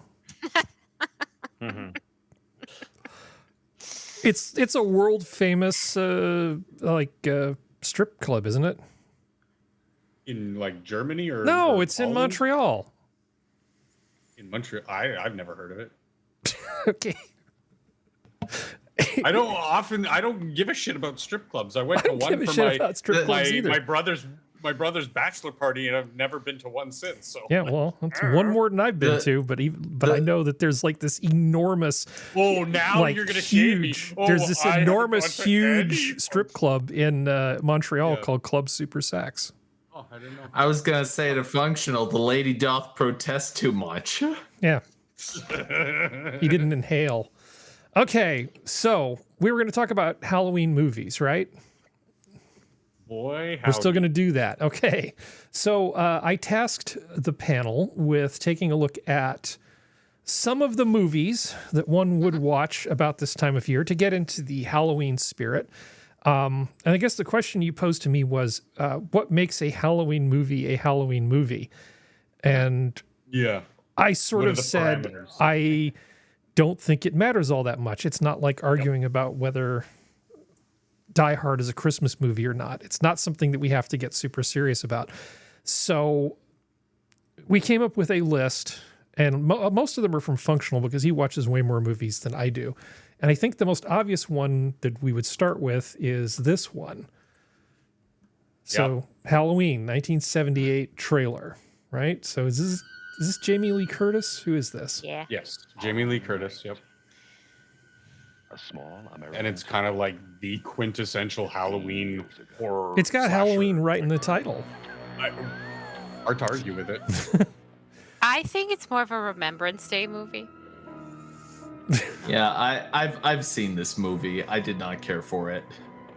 It's just about an older brother trying to reconnect with his younger sister. I think it's more of a Days of our Bastille lives. Day. That It's looks pretty interesting that promising. They did have a somewhat okay reboot in the works, and then they shat all over it in the I third liked, one. It wasn't as good. I liked Rob Zombie's one. House of a Thousand Corpses? No. The one. Oh, he the did. remake. Sorry, yeah. That's what I'm talking about. The first two were kind of like, okay, this isn't horrible. I see where you're going with it. And then the third one, they just shit all over everything that came before in the first two movies, and it's like you ruined a reboot. Oh, she's so young there too. Yeah. This was pre-yogurt. Personally, I think some of the sequels are a little bit more fun. Oh, definitely, yeah. This definitely has an air of like more camp to it than a serious horror movie. But I think, without getting too far in the weeds again, it has to do with the desensitization and what you can now see on screen. Yeah. Oh, yeah. Yeah. I don't think the horror you're makes not it going better. to appreciate the two that I prefer. So I prefer H2O and That was actually Resurrection. really good. Wait, No, H2O, I really liked it. H2O and Resurrection. I don't have those. You didn't send me those. I know you gave me homework, but I ended up going shopping. Okay, hold on. Okay. So Halloween H2O. That's with 1998. Josh Hartnett. That's actually quite good. And then Halloween Resurrection has Tyra Banks in it, and it's terrible but also wonderful at the same time because it also has Busta Rhymes in it. So Halloween H2O trailer. Oh, look at that. 20 years later. 20 years later is still 1998, though. Well, it is 78, the first movie, Yeah. as you can see. So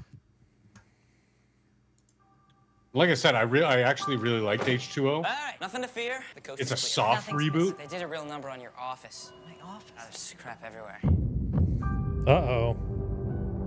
Dun dun dun. Laurie Strode, who is Jamie Lee Curtis's character. Only 2 months late. I'm impressed. Cash is good. I'm gonna need it when I go to Yosemite. You're not going? No, I'm going to Yosemite. No, you're not.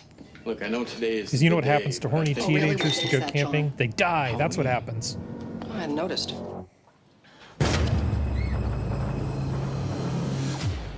Mom, we're through with all that. Uh-oh. Better through all of them, buddy. oh, that was a sad. I like him. That's a sad death. Spoilers. Actually, gonna have to rewatch this one too. I swear it is always on TV. Well, that makes rewatching it easy. Yeah. No, it makes rewatching it nearly impossible.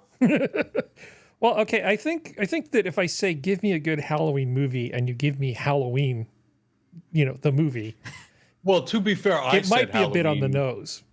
And she's saying, "Yeah, I said, hey, this is obvious." Obvious, yeah. No, And that's okay. as a horror movie aficionado, like that's kind of obvious to me. Like, really. Okay, so then another one that you gave me was this one, Idle Hands. Oh, I love this movie. Is yours? So I came all Functional. No, this. Okay. So Seth Green, two other guys that nobody knows. Anton Tobias So a never had comedy. much on his mind. Don't you think you should like a Yeah.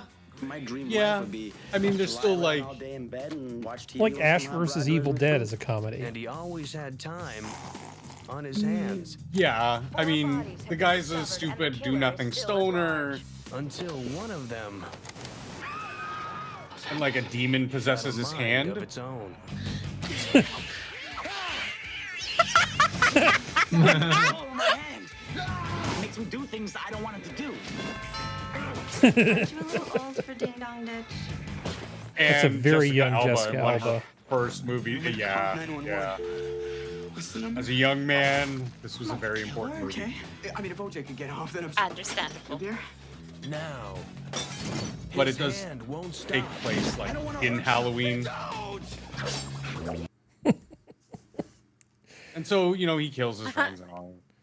And they come back as zombies. It's, there's a lot of just stupid comedic moments. Seth Green is a zombie. That works. Why does that kid look so familiar? Which one? The main guy? The main guy. What the heck's he in? Hold on. Devin the wikis. Devin Sawa.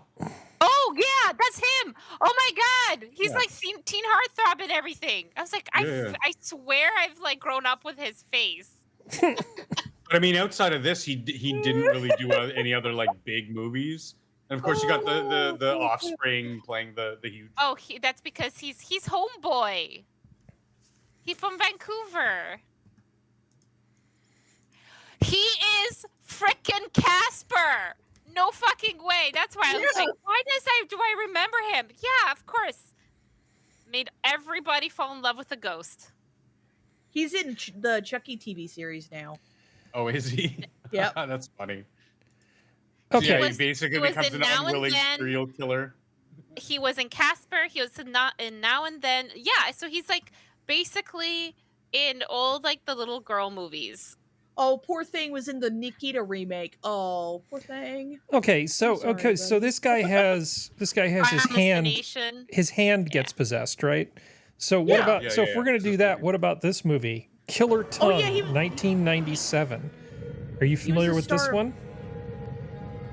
No. Same idea. It's good. But he was also the lead I guy. have seen Teeth. I haven't seen Teeth Serenity. So. Killer Tongue is an excellent movie. As in terrible. That's what I figured you meant. What? This seems like a late night, the local channel switches to something else. Yeah, I feel like welcome to Victor's. That's like some Melinda people Clark, might, by the way, who you might recognize. I feel like some people might watch this not for the horror element. Just saying. You think so? Yeah. Well, there's the movie I keep telling you guys you should watch. Rubber? No, you've already seen that. I've seen that. People know what I'm talking about when I say teeth. Yes. Okay, so kind of, but not sort of the same idea. But it's a woman's lady parts that have teeth. I have There's no idea. another one? Okay. Never mind. Okie dokie. Danger, Will Robinson. What's the movie you're trying to talk about here? Bloody Mallory. It's Never in French. heard of it. It's in French, dubbed into English. It is an outstanding movie with Olivia Bonamy. An ancient demon has risen. Wait. Are you being sarcastic? Oh no, it's not the one I'm thinking. Yeah, Bloody Mallory. So it's hard to describe. It is so weird that I have trouble using words to describe how weird it is. It's great. It's really fantastic. It's one of my weird sentimental favorites that most people don't know about. Destroy all of mankind. So it's like a vampire movie, but if it was made by the people who made Power Rangers. In their way. If they were French. Oh dear God. My God. It looks like Blood Rain. Relentless. Blood Rain, yeah. Which looks like. Sounds like. And you gotta have that late 90s, early aughts, that techno music. Oh yeah. Yeah. He's like a mix of Blood Rain and Electra. Like. Until every last demon Oh boy. is dead. Okay. Sorry. Okay, I'm gonna have to check that one out. Okay. No. It's well worth. That is pretty awesome. It's well worth your time. Yeah. I promise. in a ridiculous sort of way. It's more awesome. Ridiculous than this trailer is. This trailer is hiding most of the ridiculousness. Yeah, it's bad. I mean, great. Oh, I feel like I'm reliving the early 2000s just looking at it. How much of our chat have we lost? All of it. Okay, good. There are okay. We're all by people ourselves watching right now, and one of them is me. Nice. Good times. So we got nothing left to lose, right? Cool. Okay, so Go for it. Bring on Skinamax. Yes. Okay. AKA played Brotherhood of the Wolf. Shannon many titties Tweed in that. in Reanimator Part 5. Oh Okay. God. Pumpkinhead. Okay, so you... There's 5 of them? No, there aren't. Okay, you gave me, was it Nightmare on Elm Street? Functional? This is, when you said Nightmare, this is what you meant? Yeah. No, Nightmare Before Christmas. Oh. Yeah, Nightmare Before. No, that's a Christmas movie. Oh, no. That's a Christmas movie. That doesn't count. No. I mean, okay. No. Functional. It's literally starts right after Halloween. They just finished another successful Halloween, and that's the start of the movie. You cannot call that a Halloween movie when it takes place at the end of Halloween on November 1st. Sure, I can, but I don't want to get into that. A Nightmare on Elm Street, is again another one of those quintessential horror movies. Oh, sorry. But I wouldn't consider it a Halloween movie. I agree. I think it's a horror movie. I don't think it's a Halloween movie. And I really think that number 2 really was it number 2 that was number 2 and number 3 were probably my favorites out of all of them. The remake was utter trash. Okay, so you gave me this one, Ernest Scared Stupid. This is Halloween, right? Yeah. This is so cute. I love the very Ernest good movies. kids. Alien Halloween movies are very good. Yeah. Wait, what? Well, Jim these, Varney. I love the Ernest movies. I don't know what they are, orc demon type things, Yeah. He'll try anything. Oh, look at his dog. So once you're too old for Charlie Brown Halloween, this is the next step. Hell yeah. Okay. I mean, it just.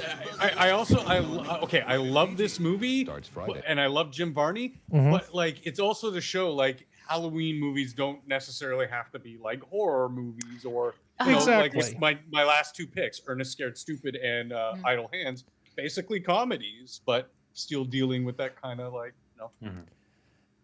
Well, I mean, there were always things like, what was it, Love at First Bite, which was sort of one of those teenage sex fantasy movies, with the young boys. Sounds familiar. Yeah, what can I ever get a girlfriend? And then, hot vampire Lauren Hutton bites him and his life turns around and he becomes the cool kid wearing sunglasses.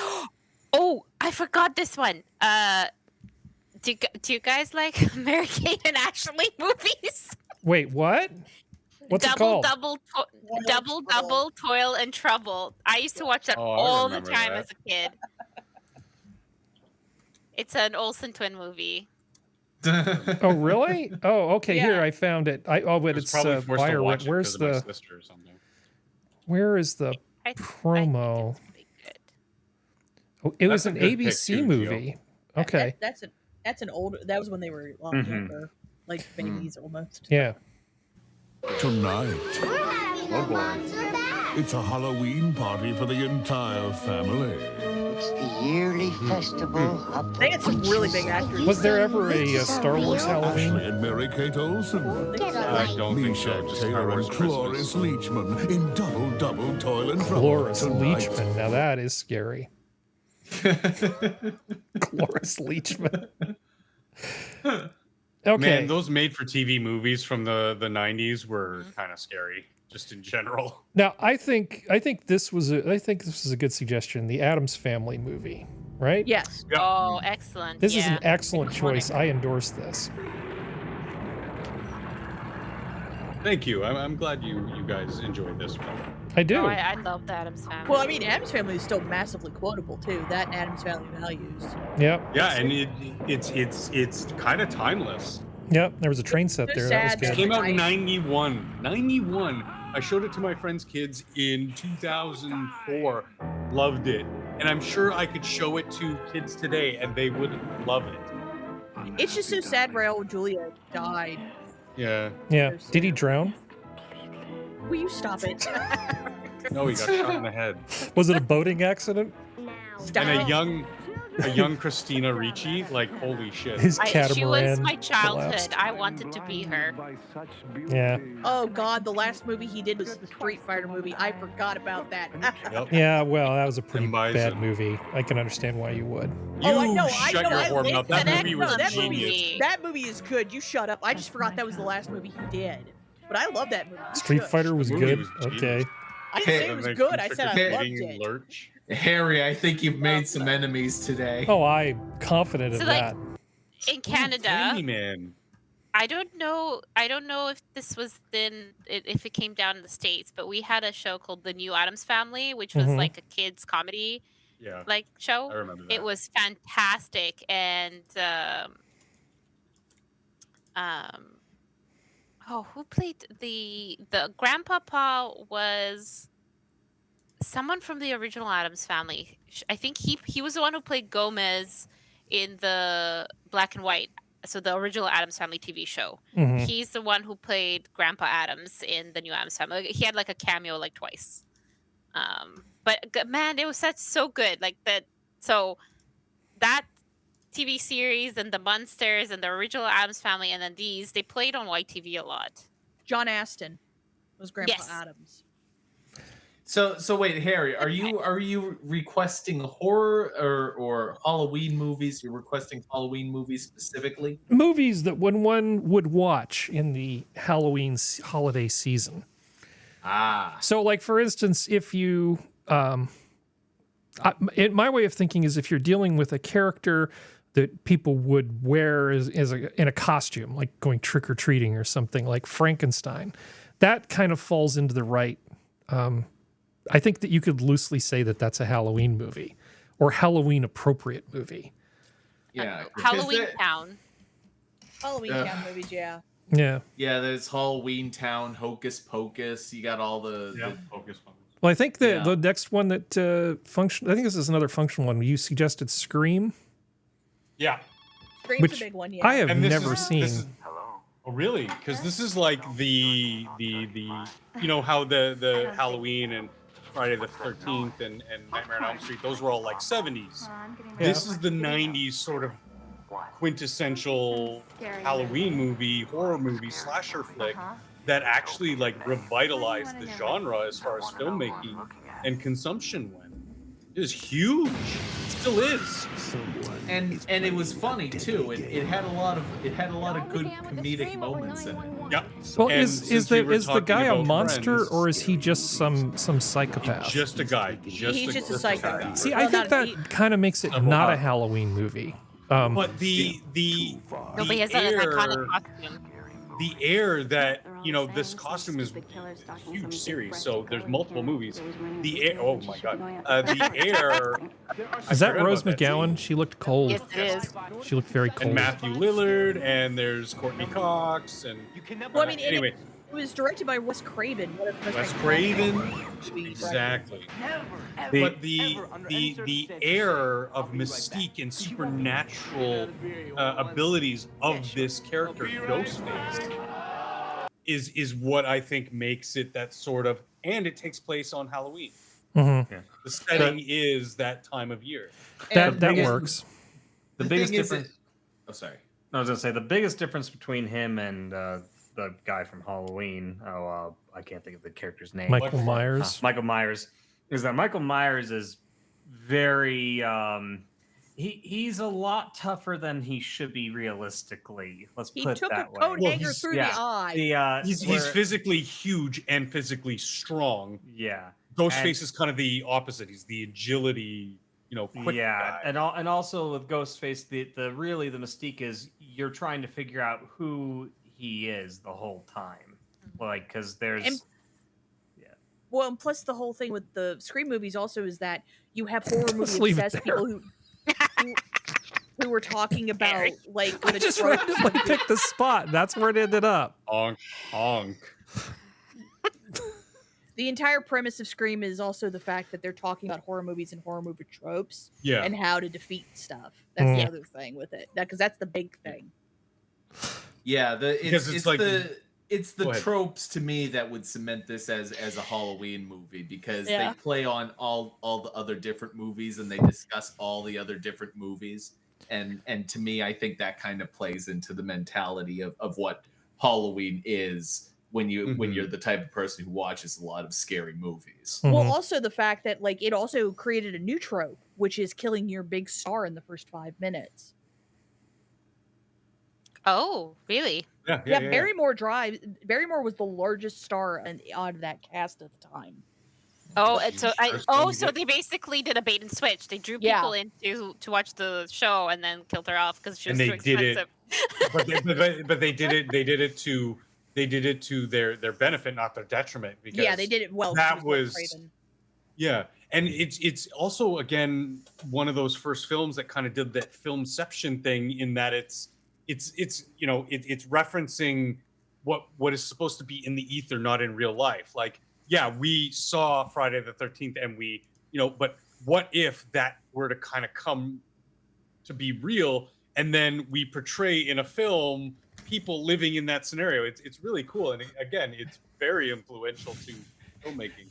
And they talk on the phone like, oh, what the person is really gonna run up the stairs and trap themselves, and then 3 seconds later that same character is running up the stairs away from the killer. Self-aware and self-referential at the same time as being in a non-comedic setting. Like, come on, man. So, moving on. Sure. Now, okay, so there was one that for me, it's not a movie, it's a TV show. And so when I started thinking of like sort of Halloween and entertainment, I naturally went to this. Buffy the Vampire Slayer, Season 2, Episode 6, Halloween. When they became their costumes? Yes. Yes! This is like the most awesome Halloween thing ever. We still have a few I'm minutes. totally feeling it, yeah. This was such a great show. It really was. My friend and I used to sing, like we memorized and used to sing to each other the musical episode. I don't remember it myself, but I love that one. That really doesn't surprise me. Again, talking about influential, this is this has kicked off so many of these types of shows. Nobody, except for maybe Supernatural, has really recaptured the same magic that Buffy brought us on TV. Yeah. But this was a great episode, and I mean, just so quintessentially Halloween. And what was great about it is it wasn't just a throwaway. There were things that happened in this episode that you would think would be the beach episode in an anime. You'd think it would just not matter and change anything. Oh, that's totally not true. Because residual effects of the character shifts that happened in this actually influenced the storylines moving in future episodes in the season. I'm not like a Buffy super fan or anything, but I know a good show when I see it. And this was a pretty damn good show back then. Who is that woman in the Anne Boleyn costume with the kids? Is that Willow? Or is that just some like random woman?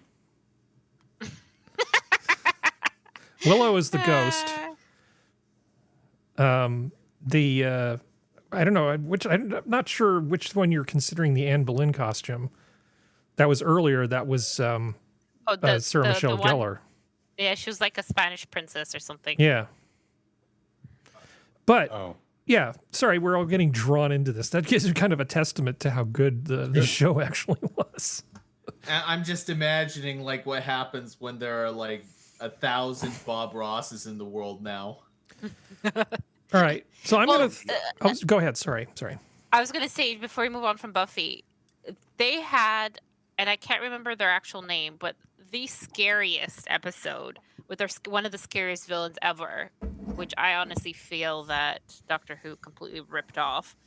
The Silent Men, I think they were called. They were like those creepy, very like pale, thin. They stole people's voices, and the only way to defeat them was through noise or speaking or singing or something. And how easily they were able to just steal like voices from everybody. It was so well done, so menacing, so horrible. Mhm. And that was Buffy. Yeah. So I looked it up. She's just some random actress that I was referring to. But also, Harry, did you know that Armin Shimmerman? I totally forgot he was in the show. He was the episode. principal He was the at principal. Sunnydale Yeah. High School. I totally forgot about that. You know, we're not going to talk about Deep Space Nine. Just you started this. no Halloween and Deep Space Nine. No, Armin Shimmerman is Hey, Johnny. fantastic. He was really one of the best parts of the show, I think. Yeah. It's that little extra attention to detail that takes the show from being good to great. And the casting of a number of the people in that show was actually just outstanding, I thought. Oh yeah. Okay, was so I'm really great on gonna multiple- throw one at you that maybe you guys aren't familiar with. Innocent Blood, 1992. Ooh. Okay, sadly it does have another sexy French vampire in it, but there's no pattern here to these things I'm recommending. Okay, so the gist of this movie is she's a vampire and she ends up getting sort of mixed up with a bunch of wise guys, like mob characters. And it's My boy Chaz over here. Yeah, so what ends up happening is she ends up accidentally turning one of the mobsters into a vampire, and it ends up being like vampire on vampire warfare. Whoops. And to make what better is even better, Don Rickles plays the mob accountant. Oh my God. That sounds pretty awesome. It is. This is actually a great movie. I really do recommend it if you've never seen it. If you like horror movies or something just kind of funny with a bit of a vampire thing, this is a great movie. Innocent Blood, 1992. Definitely, I give it a recommendation. Looks good. Yeah. Innocent Blood. Oh, remastered edition. Hell Oh, yeah. yeah. I'm Yeah, gonna you want watch that. later. So, who was it that recommended Brotherhood of the Wolf? That was Serenity? It was Serenity. Is she still with us, or is she out chasing dogs around? Let's see. She did step away. I'm not sure if she's back yet. Okay, well, when she comes back, we'll loop back to that one. So, I was also going to throw a couple John Landis things at you, starting with An American Werewolf in London. That's a good one. I think this is a fantastic movie, I think. I would say one of those quintessential horror movies. Yeah, and very rewatchable. It's just that good. Nice doggy. Good Yep. boy. Could watch it today and it would still be fair. I mean, some of the police report said they were attacked by an escaped lunatic. A wolf. My friend Jack was just here. Told me that I will become a monster in 2 days. Your dead friend, Jack. Yes. and you can see the Gotta influence it believe had me, on a movie David. like Idle Hands. Believe what? You're one of the undead. Yeah, it's damn good. American Werewolf in Paris is also well worth a watch, I think. It was a good follow-up, yeah. Yeah, good follow-up. Not Now, as good as the first, but, you know. as I recall, this is welcome for John that. Landis, right? Yeah, directed by John Landis. So a much later work and much less well-known was for the... there were a group of directors that got together for this thing called the Masters of Horror, where they made these small, somewhat lower-budget movies, not big movies. But John Landis's entry into this thing is a movie called Deer Woman. D-E-E-R, not D-E-A-R. Deer Woman. Yeah. And I love this movie so much. Yeah, you piqued my interest. I'd never heard of it. Maybe a car crash. No, I don't think so. It looks like somebody broke the door off from the inside. What the hell could do that? Look, the door ain't the problem. Problem's inside. What year is No this? one on staff would look at him for more than a couple It's roughly seconds. 2000-ish. 2000 something. Just look. Oh, Prince. What more can you tell me about her? She was just real sexy, you know. You don't fool around, do you? This is definitely my lucky day. What's your name, baby? Clip Clop. Because of her. I found this under his fingernails. Can't be human hair. Yeah, it's deer hair.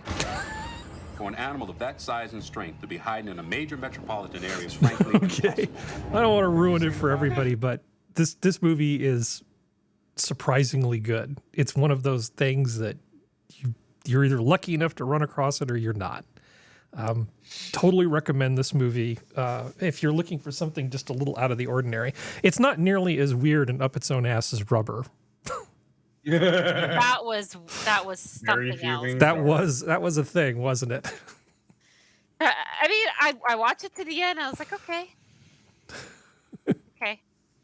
I'm curious. Has anyone here seen the movie Houseu, the Japanese horror film? No. No, I don't know by that name alone. No. In English, it would be House, but Hausu, I think it is. And it was it's kind of a retro thing. It was made by a guy who lost a whole bunch of friends and family during to bring it up again. I think it was Nagasaki. And basically, damn you, Jack. The entire movie, bringing it all in the circle, full circle. But the point is that he wanted to make the movie a horror movie, but he wanted to make it feel as though he felt as though it was all so ridiculous. And so the movie is really, really silly. It has a lot. It's kind of creepy, but it's also really silly in a way, and that kind of makes it all the more interesting.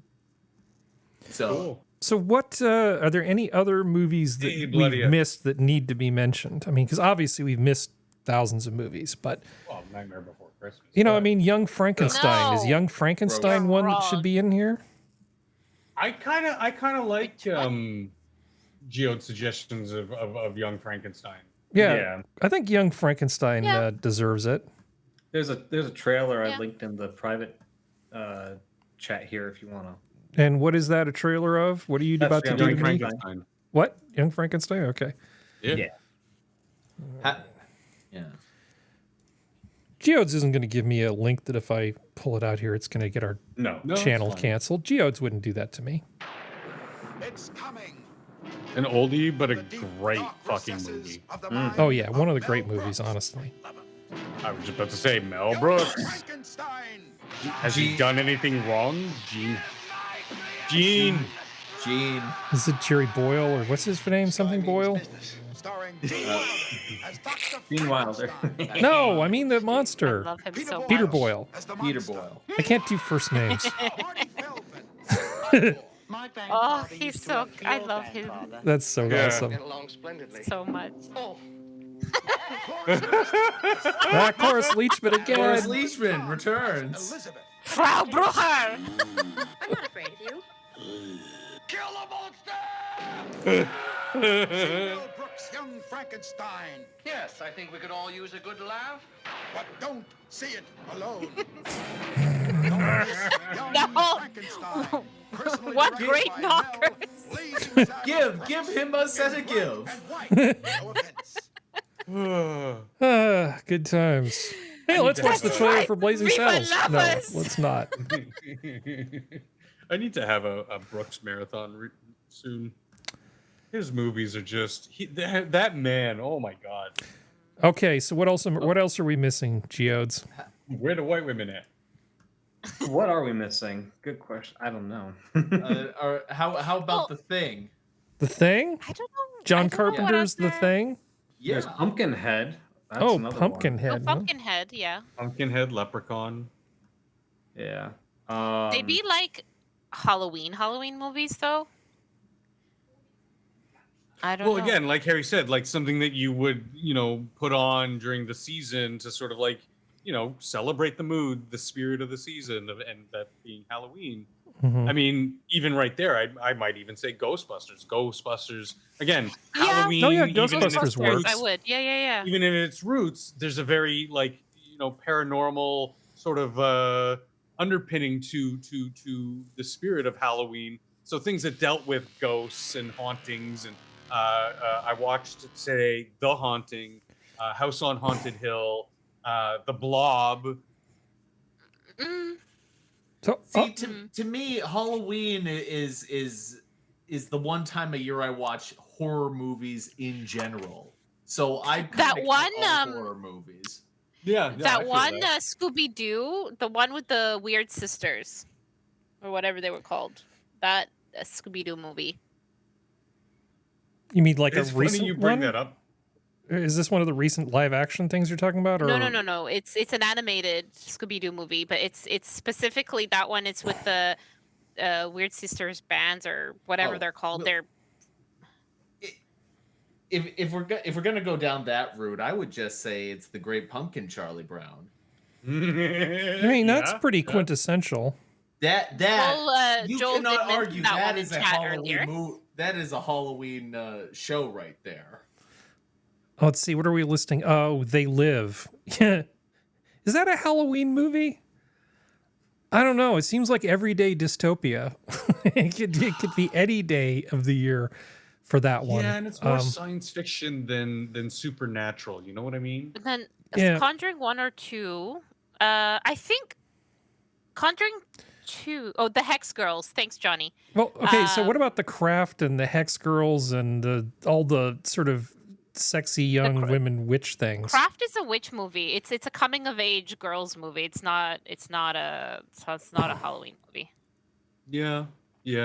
Oh, you know what's creepy? Gets you in the mood for Halloween. Return to Oz. Does Speaking it? of Fairuza Maybe. Balk, because there's a lot of creepy, eerie, dark kind of horror to that movie. I would feel like that would get me more into a horror, like a Halloween. It was. There was a lot of thinking on my end of like Stephen King movies. Like those are types of movies that you can get into for Halloween. Well, there's TV series like Are You Afraid of the Dark? Oh yeah. Tales from the Crypt. Goosebumps. There's a couple Goosebumps. like Thank you. That was the one. because I mean, while Goosebumps in general has, and same with Are You Afraid of the Dark, they are sort of horror anthology in general. They do have Halloween specific episodes too. There is a movie that comes to mind that I think Functional will also really enjoy, and that's Event Horizon. Oh yeah, yeah. Fantastic. Yeah, Isn't that sci-fi though? it Sci-fi is, horror. but It's sci-fi horror. there's a Best Definitely. genre ever. I love sci-fi horror. Because you don't know where the lines of like the science fiction of it and the horror supernatural side of it intermingle. Which one, like there's so much at play there that it's hard to tell. Is this supernatural? Is this science fiction? Like it blends it so well, and it's even today. It was like what 1991, 92, and even today would freak people the fuck out when they watch it. Yeah. In the late 20th century, humanity opens a portal to the warp. Anyways, but Quick, get on the Space Marines. oh dear. But Well, yeah, I mean, I like those kind of movies, but any movie where the Earth gets destroyed at the end always used to kind of creep me out as a kid. This is a movie that I watched when I was a kid that kind of gave me nightmares when I was very little. Worlds collide. Oh yeah, this is a good one. When worlds collide. Written in the stars is a message of doom for this, our world. And now in the most shattering experience the screen has ever given Doesn't you, bother me anymore. Paramount tells what could happen within your It's lifetime familiar. I don't when remember it worlds though. collide. An astronomer checks and double checks his horrifying discovery. A distant And triple star checks. racing through space Yeah. toward an inevitable collision Slide with this rules. planet. The United Nations meet in emergency session. Back when the United Nations was useful. Facts pale before this threat Oh to wow! another world. Look at how small they were. If you wait until the danger is visible to the naked eye, it will be too late to escape. High on a mountaintop, an army of scientists work desperately to build this very rocket. This modern Noah's Ark will Thunderbirds, carry a go. few picked survivors of our doomed It civilization does look like to a that. new life on another world. Yeah, we're gonna need Reaching the mutton. heights of Oh, good. self-sacrifice. And Serenity's back. We can talk Depths of the about Brotherhood animal Wolf. lust Okay, Brotherhood of the Wolf, Serenity. Or that one. Yes. And I've got Okay. another one for You Serenity, recommended this as a possible Halloween movie, so I know nothing about this. It's a French horror action film. Okay, well we need to watch What we need to do is we need to watch Bloody Mallory and this back to back, and then we need to discuss which one's better. But just kidding.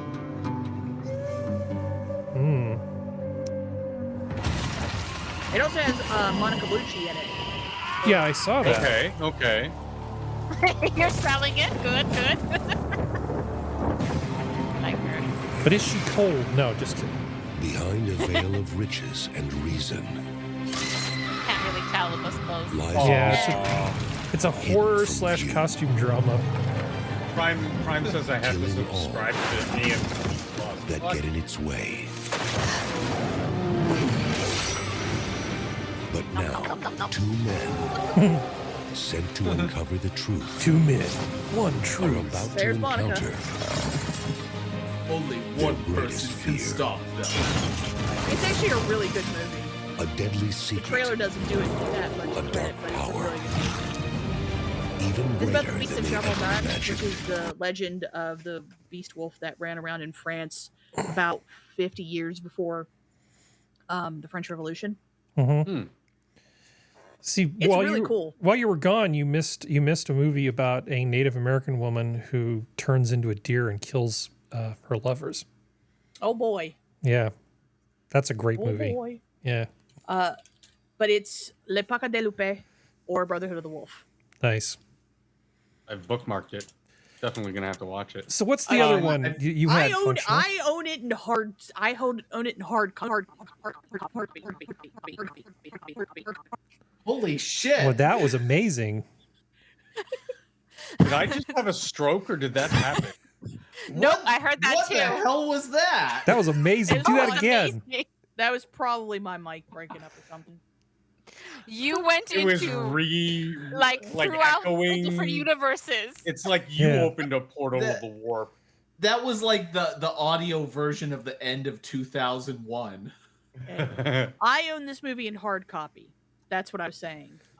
It also has Vincent Cassell in it. By hard copy, you mean not digital, not like online. Nope. Like you actually have the I media. own it in both Blu-ray and DVD. Yeah. Oh. I have Hogan's I buy it Heroes in every new on format. Blu-ray. Well, then, but that's just me. I mean, you sold it to me. Definitely. Yeah. One thing that I forgot to put on the list, Harry, because I just watched it last night. Yeah. And the criteria I gave to this one was it's a horror style movie released on Halloween. Okay. It's the Five Nights at Freddy's movie. Now, I don't know anything about the game Five Nights at Freddy's. That's why I wanted to wait until you're back, because I didn't know if Sora did, but you definitely did. Oh, it's yeah. a horror video game that they made a Yeah, I movie know. on. I actually want to see it. It looks fun. It's Well, fun. it's really cool because the animatronics. Okay, let me rephrase here. Okay, so Five Nights at Freddy's is about a defunct Chuck E. Cheese like place that has animatronics, like an animatronic bear, animatronic. There's the trailer, and all this kind of stuff. That 6 kids went missing Matthew in the Lillard? facility, and when they went missing, the Five Nights Freddy Fazbear's which is what it was called, closed down. Basically, there's a rumor that the animatronics are haunted, but the really cool thing about this movie is that the animatronics are practical. So they're a mixture of human and actual like built robots that they built that are still connected by wire. They're not completely free roaming, but so it's really cool. Like they actually have in certain scenes where they need them to free roam more, they have them actually have people in them, and then they have other ones where they actually are like a far scene, like where Chuck E. Cheese had them like sing. And that Those- part of it, the animatronics are fantastic. Yeah, they're amazing. Like there's CGI in this movie because you can't get away with CGI, not having CGI in any movie any day. But like the animatronics themselves are not CGI. Like that's actually like the Cupcake's eyes are CGI. Yeah, there's elements, but I mean, the you can tell the practical effects, and they really, Yeah. they did an amazing job on the practical effects side. But it was a hit. Like it was a very basic. It's based off a very basic horror game that was done by a gentleman named Scott Cawthon. It was basically a point and click horror survival game. You literally could not move. You sat in the security guard's booth, and you had to watch cameras, close doors. There was jump scares. There was all this kind of stuff. And then there were subsequently like so many different sequels to the point that they even had a game on the PlayStation and a VR game and all this kind of stuff. It became a major like thing. That's Freddy. There's Springtrap. But it's really, I had 2 of my friends went to go see it today and they really liked it. So as far as I know, it's good. I just haven't been able to see it. It was just a little quick review. Like, it was really, as somebody who's never played the games, it was really fun, interesting. From a filmmaking perspective, it was kind of a mess. From like a horror perspective, yeah. And it's really cool that Matthew Lillard is in it because, again, he was one of the big dude from Scream. Yeah, he was one of the big dudes. Yeah. But yeah, no, I love Five Nights at Freddy's. Like the games are, to me, I really like them.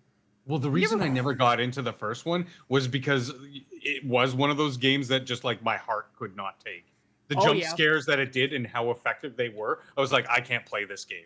I can barely play Phasmo. In fact, I've been chomping at the bit to get some Phasmo in. But like even that was because it preys on your all of your senses, as many senses as it can prey on. It's preying on it. That's a really good way. And with Five Nights at Freddy's, it just wow. Well, and they just get subsequently scarier. The games do beyond that because he gets better. I was watching Johnny Bonsaco's son, Mr. Moo. I was watching him play some of that yesterday and today, and it was a little much at times. I'm like, I'm getting scared, and I'm just watching you play it. Well, I watched him a little bit yesterday myself too. Yeah. Yeah. Do you see this one, Sora? Willard. Willard. You know about Willard? With the rats. Yeah. Young boy who's an outcast makes friends with an army of rats. I've seen the remake. I don't know. I don't think I've seen this one. I think the original's creepier, honestly, because this weird toe-headed weird dude. I don't know. This guy's really creepy. Yeah, no, he looks a lot creepier because he's like, And Ernest Borgnine. See, you don't get that in the remake. You don't get Ernest Borgnine. You got to be careful though. Too much Borgnine. Bruce Davison, Sandra Locke, Elsa Lanchester. Nice. The remake was actually pretty good in my opinion. It stayed pretty true. Yeah. I just thought Sora would like a movie full of Nigels. Let's see what chat say. Decent. The Descent. Yes, Johnny. Descent is a pretty scary movie. That one's set in my state. It's an excellent horror movie. I won't call it a Halloween movie though. I really like it. There is a movie that it's not in a horror genre at all, but I thought it would it's a thriller. And it's really work. It's meant to be like a large monster movie. It's one of the early attempts at like a kaiju film, and that's I was sitting here thinking, how long is it going to be before Geodes used the word kaiju? Yeah. And you did not disappoint. What's that guy's name? That guy. Crispin Glover. Yeah, Crispin Glover. I like him. Good. He's good. He has an interesting face. I like watching it. Mm-hmm. He was replaced as the actor in the Back to the Future movies, wasn't he? Or did he replace someone? He played the dad, I thought. The young dad? Do the IMDb. Shaggy from Scooby-Doo. Yeah. Didn't he? Well, I thought he got replaced or something like that. No, I think he was always Marty's dad. Just based on appearance, I feel like the original is creepier, though. There's just something weirdly sinister about the original. There's more sinister because the guy looks like, he's blonde, blue-eyed. Usually they play the angel children. So someone who's dark and brooding like this, it's more obvious that would be the bad guy. Yeah. Oh, and he was in Friday the 13th, the final chapter. You know what? Oh, no. It just didn't show it. Back to the Future 1, 2, and 3. So, no. All of those. Yeah. I know there was an interview with him a while ago in regards to this movie, but he's a very interesting man. Yeah. And the People versus Larry Flint too. All right. Do we have any more? Is there anything else? I linked the one I was mentioning earlier. It is advertised as a sci-fi horror movie. So just throwing that The out. kaiju one. Yeah. Them is a we're good gonna movie. get some kaiju. Yeah, it's an early attempt at a kaiju movie. 1950. Oh, them. It was Okay, actually considered yeah. the first successful American. I tell you, Top gentlemen, security. science has agreed that unless something is done, Science. and done quickly, man, as the dominant species of life on Earth, will be extinct within a year. Oh no! Why? Ay, Dios mío. Is it climate change? Greenhouse gases. Lizzo. Feminism. Yeah, it's Lizzo. Women working. Wearing trousers. Negroes voting. Women having credit cards. Oh my God, Ed Wynn's in it. Final stand. By direction of the President of the United States, stay in your homes. I repeat. Oh God, Stay in your lockdown. homes. Your personal safety and the safety of the entire city. Once the depends things of on fiction. your full cooperation It's like with The military Simpsons, authorities. guys. It's telling Yes, the future. cities, nations, Monorail. even civilization itself, threatened with annihilation. Because in one moment of history making violence, Lockdown. nature, mad, rampant, But wrought it's its got Ed most Wynn in awesome it. That's creation. thing that amazed me. Were born in that swirling Where inferno is of the radioactive creature? dust. Show me the Were creature. things What is so this? Oh, it's And not so going to be what you think it terrifying. is. Is it So an ant? hideous. Yes, There it is is. Oh, yeah, no that Oh, it's one. this movie. Yeah, okay, I've seen it. Damn. This is really good. This is a really good option. Yeah, that's gonna do it. To a biblical prophecy come true, and there shall be destruction and darkness come up in creation, Like, shut up. and the beasts shall You're reign bumming over us the out, earth. man. Yes, the Yeah. earth, the skies above and the seas below, infested by swarms Then our of nightmare Superman, creatures. superhero Like- Orkin Alert, Man deadlier shows than the up. armed They, like, giants of eat their waste or prehistoric something. eras. Here is Yeah. a wild, They headlong were fight into terror, ants as the desert in, erupts with a white grim sands battle for when survival. the bombs Yeah. were detonated for an experiment that radiated and got bigger, basically. Yeah. Yeah. I remember. This was on. They So- played this on TV. Yeah. So Skip. the scene that back there where it broke through the glass and attacked the guy, that when if you actually like understand kind of what's happening in the story, they are on a carrier for like a cargo carrier at sea, and an ant queen lands and hatches a bunch of ants on board the ship, and they can't get off, so they're frantically radioing for help, and they're being eaten alive by these ants, and the only way to stop, and rather than risk anybody going on board or risk the thing hitting shore, they just nuke the thing and basically send it to plummeting to the bottom of the ocean. It's actually it's actually kind of scary when you think about it in terms of like if you're stuck on board that thing and you can't get off. So Can I, just to be pedantic against Assassin, so he's saying them is not a kaiju, it's a monster movie. So technically, to quote, and of course we believe Wikipedia 100%. Always. Wiki says the word kaiju also, so it's a subgenre, right, of science fiction and fantasy, which can refer to the giant monsters themselves as well. So calling them a kaiju, which is usually depicted attacking major cities and battling either military or other monsters. Thus, it's a kaiju movie, which literal translation apparently means strange beast. So it's a kaiju movie. the other thing too is that the studio made a movie before called like the creature from 20,000 Depths, Yeah. which was considered an unsuccessful movie purely by box office reviews from like the movie reviewers, although financially it did well, which is why they went ahead and made this one. And it is classified as, I mean, it's a giant monster film, but the way that it's classified here and how you compare it to Japan, it would be basically a kaiju movie. Well, okay. I think I might see where the disagreement is. So is something common that becomes large a kaiju by virtue of being large, or is it not strange enough to be a kaiju? I think a kaiju. I think this is, I would say, because a lot of the older kaijus seem to be something to do with nuclear, right? Mhm. Something to do with a response, to a nuclear bomb or waste or anything. If like this, it has something to do with some sort of like a cautionary tale coming out of a nuclear weapon, and it creates a monster that's big out of a creature. I would call that more of a kaiju versus just like, I don't know, magic radiation, but nothing to do with bomb. I don't know, something like that would be more so kaiju versus a monster movie. And isn't Godzilla like the quintessential kaiju? He is the most famous kaiju. Yes. Oh, okay. Fun fact, Not too familiar with the subgenre. Fun fact: the Creature from 20,000 Depths, the previous movie I was mentioning, was filmed 8 months before, or was released before Godzilla was. So actually, that's technically the first one. So you could argue that maybe they also copied a couple of ideas from us, but that's just maybe. I mean, my point. What countries in Asia copying the United States? No, no.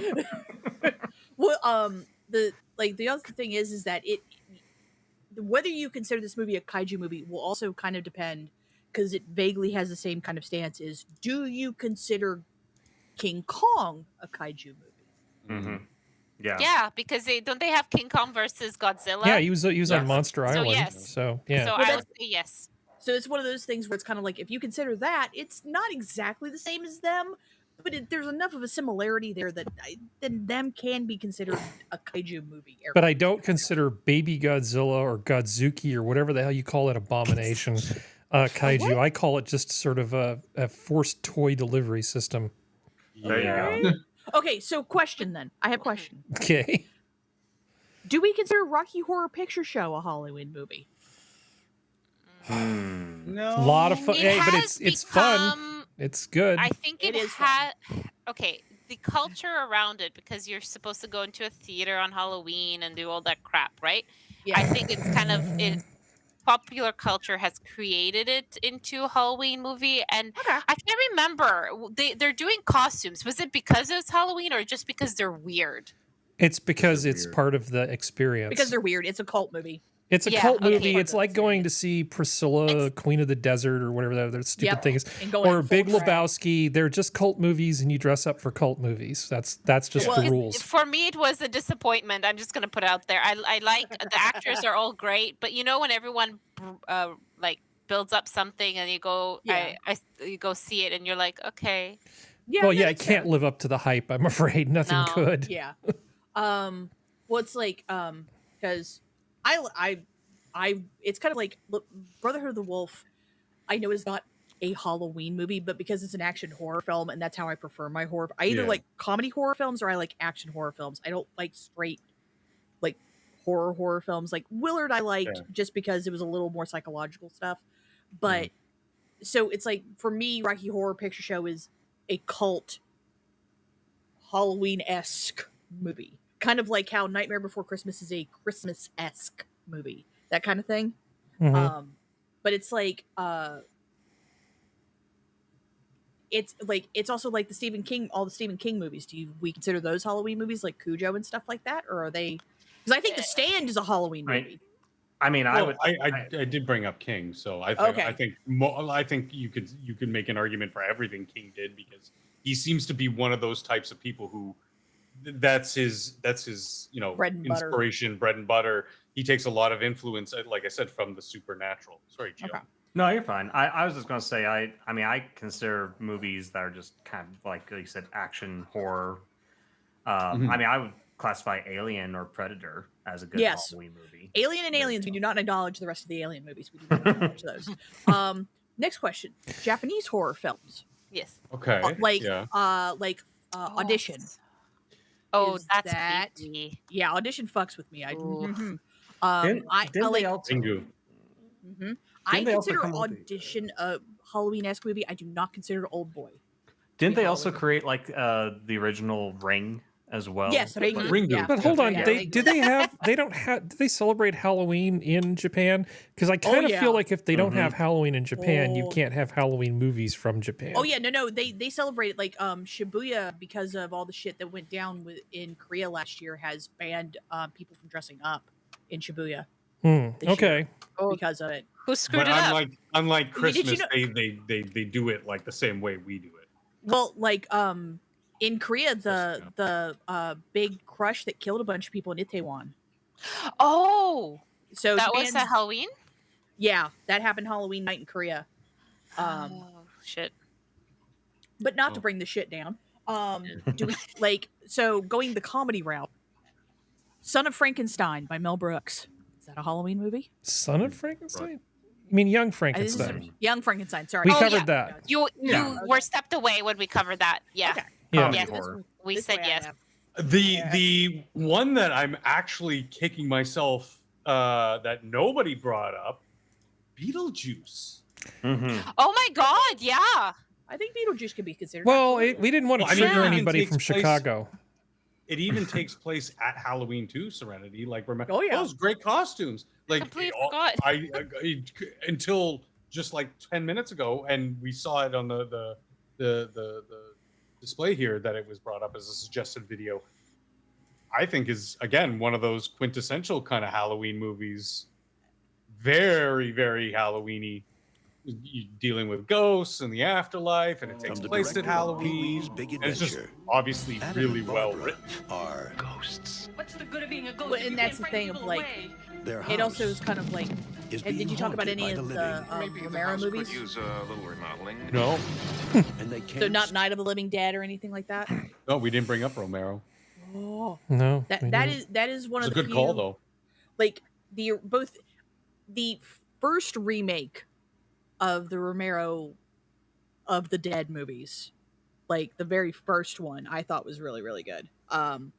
But the rest were not. But the original Night of the Living Dead is to me probably one of the best horror movies.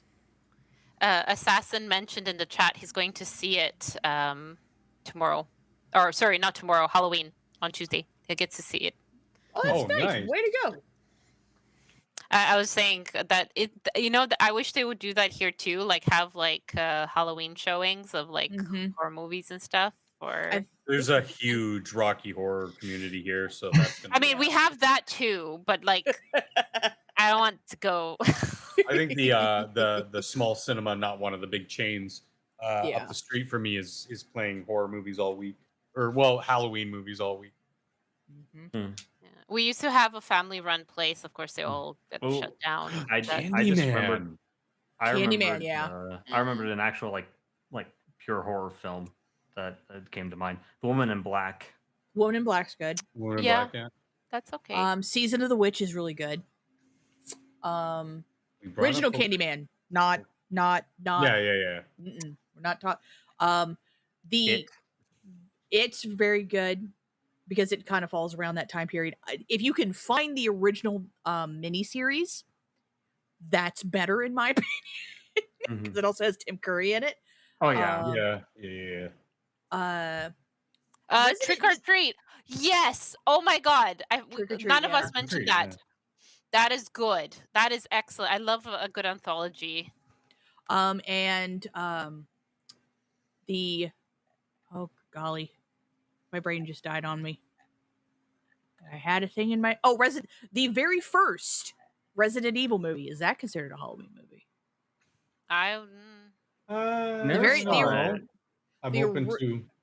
Like, because it kind of has that whole like trope of big scary mansion, weird shit going on in a town. Kind of One movie that Elwyn loves that I think she would posit as a big Halloween movie is Frankenweenie. She Frankenweenie, loves yeah. that movie. Yep, that's Tim Burton one, so I can see Yeah. that. Again, one of those people that like anything they do you could probably be like, well, at least they're heavily influenced by the spirit of Halloween, like Yeah. Sleepy Hollow, To do that point, Corpse Bride, I guess. Corpse Bride, Sweeney Todd. Sweeney Yeah. Todd. What was the other one? Frick. Edward Scissorhands. Mm-hmm. Yeah. If you supposedly Tim Burton has hinted that they're all in the same universe, but Edward Is that Scissorhands because the has the whole right internet vibe, don't was- you think? so what does Edward Scissorhands doesn't really kind of have a Halloween vibe to it. it has more of a Christmas one? You think so? Yeah. Oh, I guess it does because Yeah. it is that whole miracle, bleh, whatever. Oh, Yeah. good lord, man, stop it! Stop being a Debbie Downer. You stop it. Oh, Trying to think I am a of- regular There's ray of sunshine. I don't even know what you're talking about. There's a mediocre, like, well, not really mediocre. It depends, but like there's one that is kind of a comedy horror slash sort of action horror called Bubba Hotep. Oh, I like that. I like Yeah. Bubba Hotep. Yeah. Oh, the one by Guillermo del Toro, Pan's Labyrinth. Pan's Labyrinth. Oh, Yes. I'd be open to hear an argument. I don't think it's much of a Halloween movie. No, but man, it's that a movie horror was one. fucking Yeah. incredible. One Period of the- piece too. Horror period. Yeah. See, I love horror movies and I have a lot of comfort horror movies, but like Yeah. very few I would just particularly, unlike like Christmas time, right? There's Yeah. very few I would particularly watch just because it's Halloween. What's like one of the ones I would argue is kind of Halloween, just because of the atmosphere of it. That's another Del Toro movie. Some people don't like it. I liked it. Is Crimson Peak. Oh yeah. I haven't seen that. The It's been on. It's like costumes alone are fantastic. You know, it's coming up on that time. I think we need to. I don't touch you. We're still talking. I think Oh, we can keep talking afterwards. Speaking of which, just sort of as an announcement, the Tuesday night show has been replaced with a hangout in Minions Discord. So if you want to show up and ask me questions or tell me I'm an asshat or talk to other people who are on this panel, people start hanging out in the Minions Discord voice chat. I think it was at 6 p.m. Eastern is when it starts, and then it ends when it ends, whenever that naturally is. The So- casual hangout offline. Yeah. yeah, and I'm generally making a point of being there sort of like 6 to 6:30 Pacific time, and I know other people are there. Sorry, you were there for the late shift, weren't you, last Tuesday? I got there just 6-ish, I think. Whenever I got home from work. Yeah, so if like I said, if you want to ask me questions, tell me I'm an asshat, whatever, yeah, this is your golden opportunity. So a bunch of people who won't join us on the show, maybe you will join us in the Discord on Tuesday nights. And don't feel obligated to speak. You can just there is people tend to just hang around, say hello for a few minutes, and send and do like memes and stuff in the text chat too. So Yeah, it's beyond chill. It's very, very always low good. pressure. yeah. So, on that note, this has been your Minions of the Zoo for Saturday night. Thank you, panel. Thank you, chat. The zoo is closed. Good night. Good night.